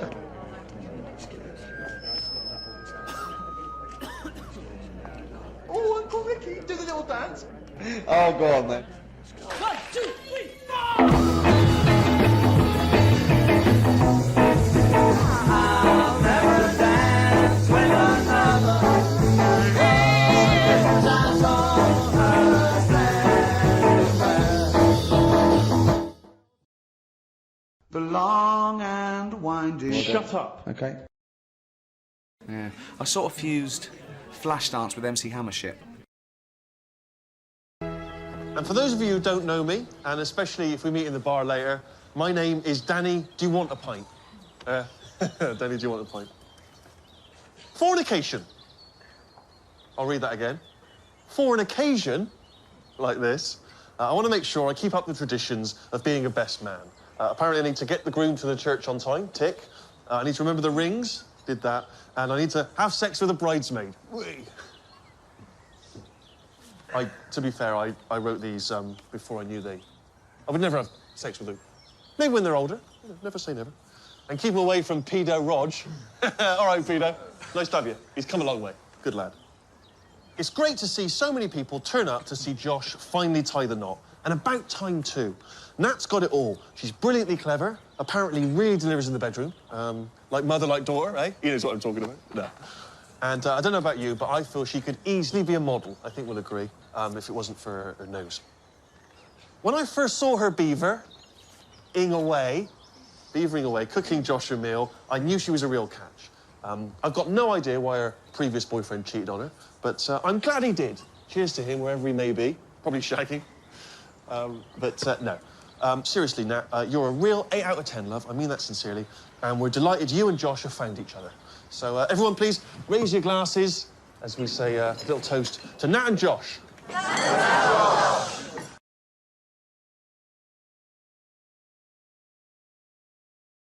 Right? And Steve, who probably wasn't as cool as he is now. You're a bit of a freak. In those days. Yeah. Can you imagine? And it just covered him, and he just went like this. He went, well, now you've got to clear that up. Which I found even funnier. Yeah, but you did have to clear it up. I did. But I was crying with laughter as I was clearing it up and taking it out of your keyboard. Yeah, but I think I don't think I gave you enough of a reaction. No. Because you didn't really do stuff like that afterwards. No. I think you were looking for real annoyance. And this is the weird thing about this relationship, is that despite the fact he's, 10 years older than me, I was often, for a long time, the adult I say it for a long time. I think so. Often the adult I think in it's the relationship. what. Yeah, I think that's what drove the dynamic. And also, I was the laziest person in the world. I remember once when we were working, we were writing, and Steve said, "Look, we've got a lot of work to do." He said, "Don't have too many sausages at lunchtime," wasn't it? And I actually fell asleep that day. Yeah, because there was jumbo sausages in the BBC canteen. You meant to have one. I said I can handle two, and I had two. He said, "Don't eat two, Rick." And I did fall asleep, didn't I, when we were writing? Yeah, he fell asleep under the table. I didn't realise he was asleep, and we were writing away, and part of the script, and I was reading out this bit that we'd written, and part of it involved someone knocking on the door. So I knocked on the table as I was reading it out, and he woke up thinking someone was coming in the office, banged his head on the side of the table.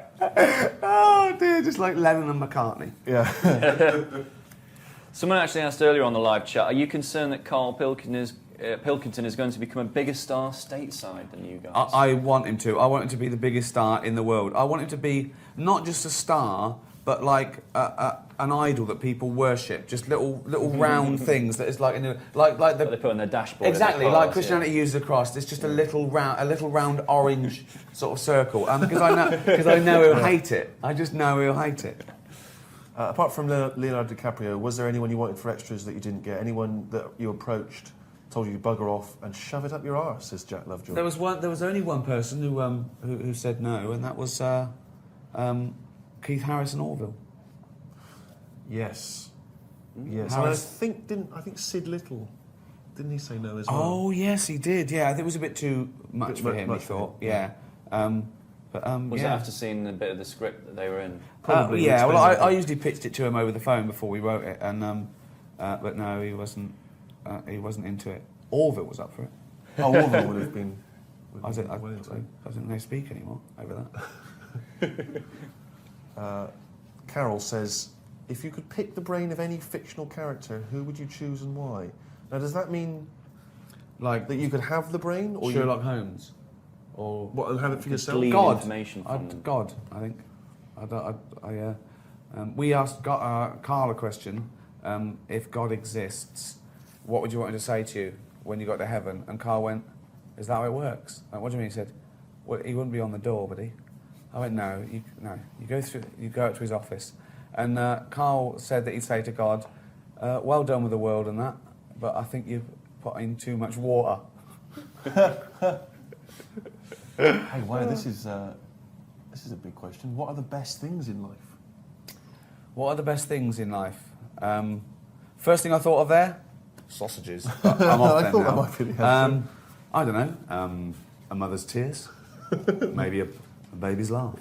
Although Karl said that was the most frightening thing. When we asked him a question. We were doing the questions from inside the Actor studio. We said, "What sound do you hate?" And he went, "A baby laughing would do me head in." I went, "Why?" He said, "If I had a kid and Suzanne was out, and I'd put it to bed, and then I woke up at 2 a.m. to the sound of a baby laughing," he said, "it would freak me out." I think he's thinking of like Chucky, just sitting up going, unbelievable. The best things in life. Well, they're free. Freedom. Well, no, freedom is surely. That's important. Surely. In every aspect. Freedom of speech, freedom to live a good life the way you like it. As long as you don't hurt anyone, kids, and floss. Yep. We've got time for just a few more questions, so do keep your questions coming in thick and fast. A few people asked earlier, I don't know if there's any truth in this, Stephen, in a recent interview that you hinted at a secret crush for Nadine from Girls Aloud. Any truth in that? I was being flippant.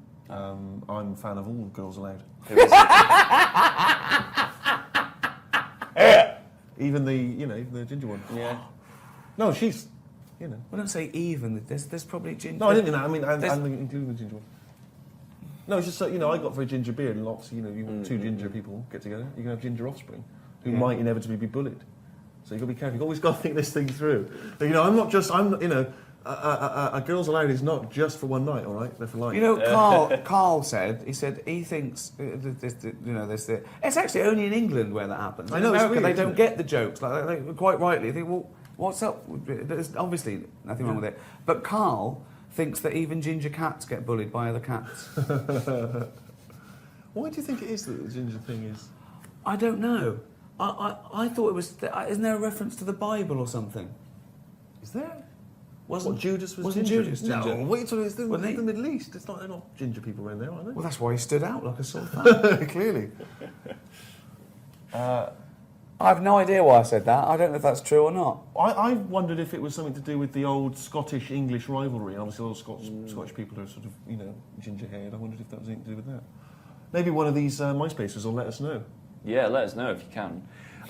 Someone asked earlier, Stephen, has Ricky let fame go to his head? Does he only hang out with A-listers these days? People often say to me, has Ricky changed since he got famous? No, he was always a cunt. What advice, Rick, would you give to people who want to get into the business? Don't. Do something useful. Train to be a doctor or a lawyer. When was the first moment that you thought, I'm famous? Because you were on the 11 o'clock show. That was the first time I saw you. I was always worried about that. I was always worried about the word, that I didn't want to be lumped in with those people who do anything to be famous, just live their life like an open wound. Fame per se is nothing and largely pointless, and it usually only has detrimental effects, to be honest, you know. But I suppose I knew I was a face. I mean, the first time someone asks you autograph, you think, oh, but that, you know, I think everyone's famous to that degree these days. I suppose winning the Golden Globes was the freakiest, because that made the real news, not just the entertainment news. It was on front covers of. That was a bit weird, and I was glad I wasn't here when that happened. I was still in America. I was doing some work, but you know, I think the important thing is know what you're doing it for. If you're doing it to chase fame, well, then you can do anything really. You can do horrendous things to be famous. There's no difference between fame and infamy if that's all you want. But I think you've got to love what you're doing. You've got to know why you're doing it, and we do it for the work and the creative process. And fame is an upshot of what we do. If you're an actor and you're a successful actor, then you're probably famous. But that shouldn't be the driving force. And I'm probably much prouder of being a writer and a director than I am an actor in many ways. But it all comes as a package, really. And joking aside, the advice would be, try and control your own destiny. Own your own labour. Be in charge. Walk away if it's not right. Don't compromise. Don't think, oh, if I compromise 1,000 times, then I'll get something I'm good at. Because those things stay with you and they stay around. They hang around. There's no rush either. Don't think you have to be famous by 23 or it's all over. You know, unless you're in a boy band, that's just simply not true. And find your own voice and do something you're passionate about. Don't do anything for the sake of it. Do something that you want to get off your chest. That's what I'd say. Steve, anything to add to that? Well, I just want to ask you a question from Jensen's Beard. Have you ever thought about having a facelift? No. I don't even like going to the doctors when I'm seriously ill. So the point of voluntarily going under the knife where you might die because your face is saggy, well, that's age, that's gravity. I mean, it's crazy. These people that have these things that have ribs out and, just unbelievable. Who cares? Do you remember that story, which is obviously a myth, about Prince having ribs removed so he could suck his own? Yeah. Why are you looking sheepish? It's not something you're considering? No, I'm just worried about you've just said. Well, it's obviously nonsense. That's good. It's patently nonsense, isn't it? Can he not suck his own? Sure. No, probably not. Ribs are in the way. You know what? Hobbob is on the Bobbler. Oh, again? He's on the chat, and Bob Meister! He's clarifying the ginger issue. He's saying red hair was thought to be a mark of beastly sexual desire and moral degeneration. From when, though? I don't know. He doesn't really. The 1980s? Yeah. Since Mick Hucknall. When, though? That's what we're. Yeah, I have absolutely no idea. He doesn't really go any further than that. If you've got any more info for us, mate, do clarify it in the few minutes. Bob Meister, sloppy. If you get, I think I read that like a big chunk of ice fell off one of the ice. What do you call them? Caps. Ice caps. Something like that. I think they said it's the size of the Empire State Building or something. Right. It snapped off and went into the water, and it's melted. And they said, "Oh, it's bad news, you know, that something that size is melting." But the way I look at it, if something that size falls into the water, it's like a big ice cube, and it's gonna freeze it up again. You with me? Not really, Carl. Go on. Right, you get a giant ice cube, the size of the Empire State Building, stick it in the water, it's going to make it's going to stick back on again, isn't it? Well, no, only if it freezes up again. Yeah, well, it will freeze up. The water's going to get cold again because you've just put a giant ice cube in the water. So when you put an ice cube in a drink, the drink doesn't freeze, does it? No, the ice melts. If you put one the size of an Empire State Building in your glass of Jack Daniels, it's going to make it freezing. It's not going in a glass of Jack Daniels, it's going in the ocean. I know, but you see, I'm using my fables, imaginary world. Use your brain instead! This is a bit of a bigger issue. We're always making more and more stuff, right, in the world. You know, big buildings, big planes, big boats and that. Will we ever get to a point where all this is too heavy for the world to handle? Right, what error has he made there, Steve? What physical, scientific error has he made there with that question? I can't begin to explain it. Carl, we're not getting the rocks from other planets. It's already here. It's like having a big pile of books in a room and then moving them over to the other side of the room and build a thing going, oh, can the room take it? I'm building a lot of things out of these books. What about plastic? Where's that come from? Other chemicals that existed on the planet. Yeah. Do you see the point? Hang on a minute, though. What about a little tree? You plant that as an acorn, it grows, Rick. That's bigger, that's more stuff. Yeah. Don't listen to him, Carl. He's patronising you. What about acorns and that, though? Right. They grow from minerals and proteins already in our atmosphere or in our the mass of Earth. What about a cat, Carl? Right, you get it. It's a very tiny kitten, but it grows up and it's bigger. Carl, he's doing it on purpose. Elephants, they're very small to begin with, but they get bigger and bigger and bigger, and so they get heavier and heavier. Mind you, dinosaurs have gone. You know, but you. But you know, these are milestones in human evolution. The opposable, the forward-facing eyes, the upright. These are massive things in taking us out of the animal kingdom. And one day, Carl, you'll walk upright. But what do you mean about eyes facing forward?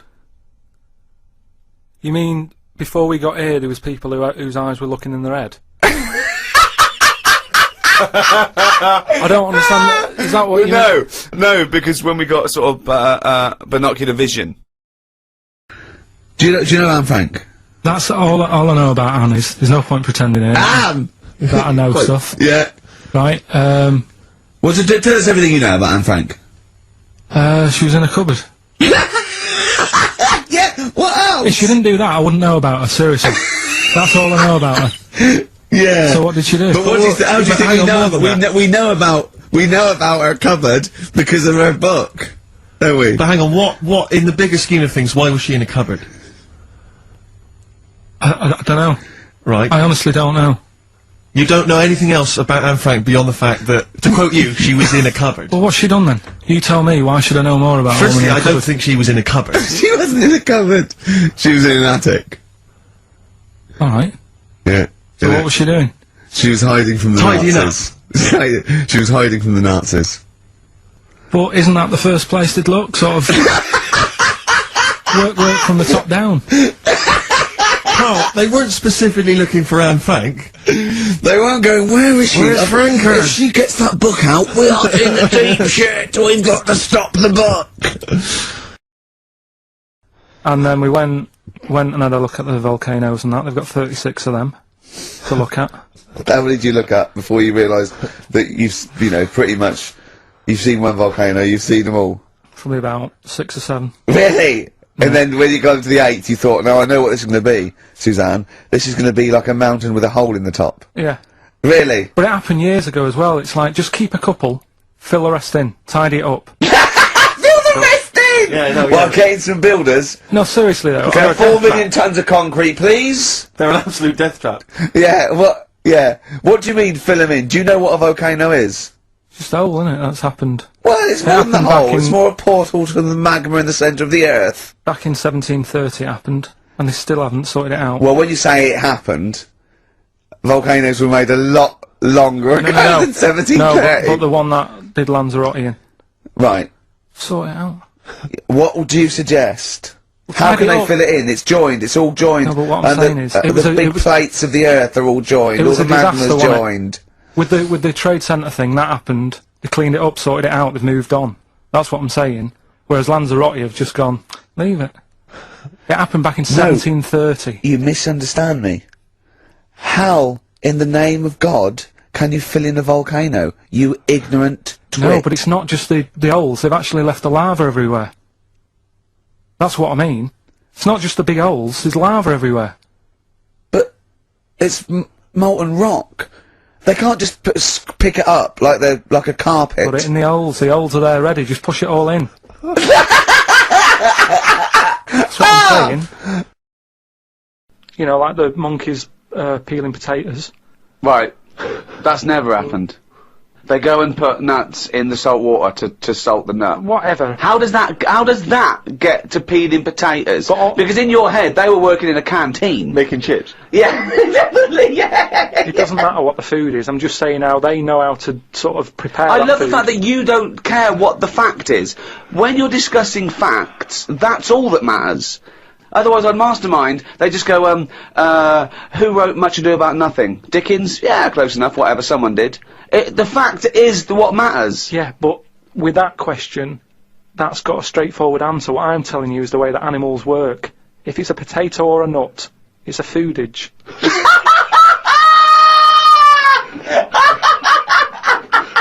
And once again, I return you to my question as before. What's your point? What point were you making? It's either a chimpanzee with a typewriter with an infinite amount of time. He would eventually, by definition, mathematically, type everything ever possible. Okay, or it's an infinite amount of chimps with typewriters, and one of them will type it first time. But already, that's sort of that's not right. You either need to have. What do you mean? What? You mean employment laws? What do you mean it's not right? Let's hear him out, please. Okay. If it's one monkey, yeah, with a typewriter that's got loads of ink in it and that, right? At least it knows what it's done in the past. It's not. Keep going. Cry. If you've got a load of monkeys, it's like if you have too many. What's that saying about too many chefs? Too many chimps spoil the soup.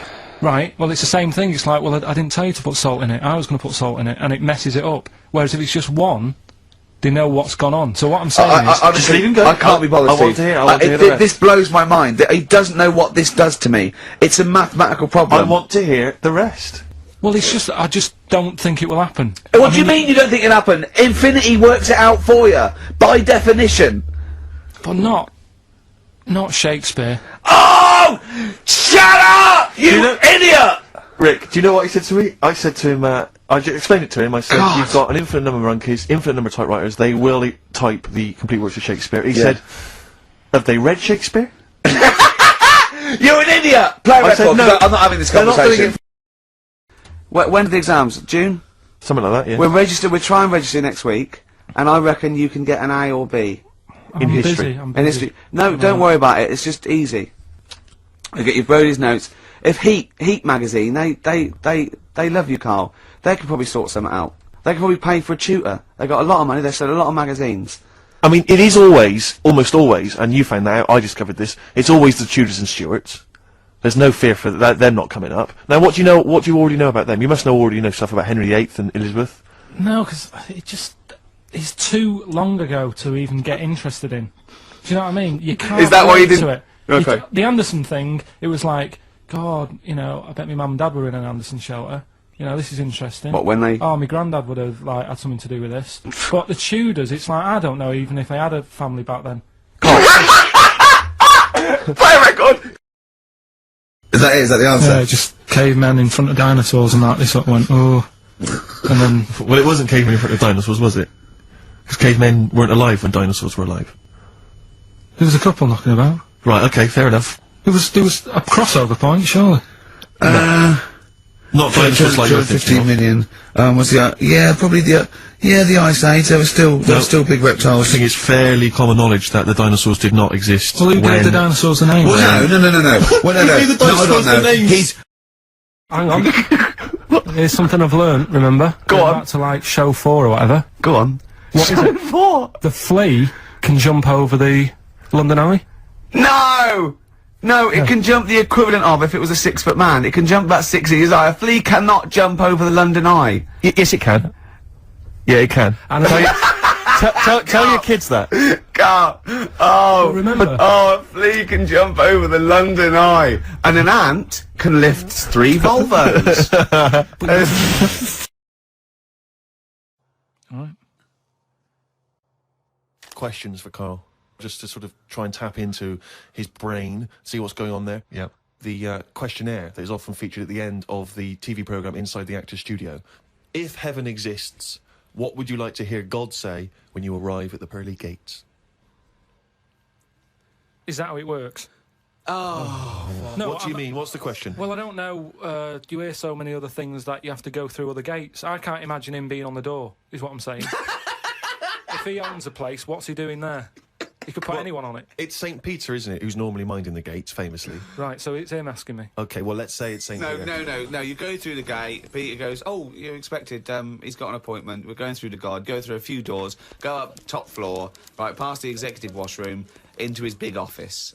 Okay, that overlooks the universe." So what? So you've gone in to see God. It's an audience with God. You've died. You've gone to heaven.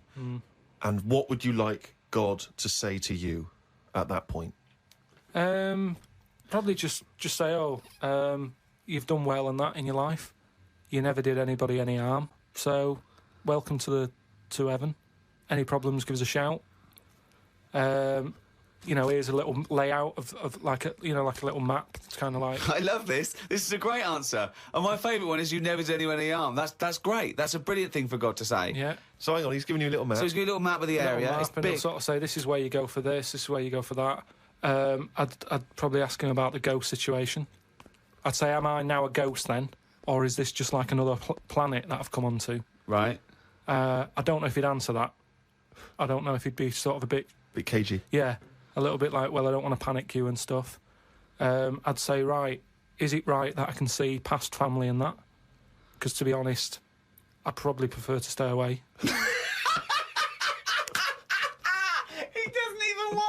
No, but because the thing is, if you've done I've done all that in this life, so it's about moving on to another life and meeting different people, isn't it? Yeah. Otherwise, what's the point? It's just like the same all over again, but everywhere's white. I mean, I don't know if it is like this. Do you think God would like this podcast? Well, I suppose it just kills half an hour, doesn't it? Well, yeah, but time's not a problem for him, is it? Yeah, it is, because he lives for ages, so he needs loads of filler. I bet he's, doing stuff that he's just like, I'm not really into this, but it's something to do, isn't it? Sudoku and stuff. But I think there'll be just as many problems up there as there is here, because at least people are leaving here, whereas up there, that's the thing that I'd be worried about the most, actually, that it's really crowded. Because it's years and years of dead people, isn't it? London does me head in.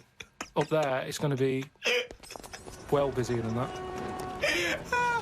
What was he talking about? When you're talking to a stranger, aren't you meant to keep it... Above the waist.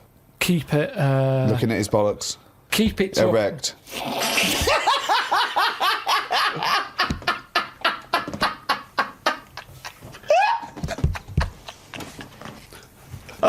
I made Carl laugh.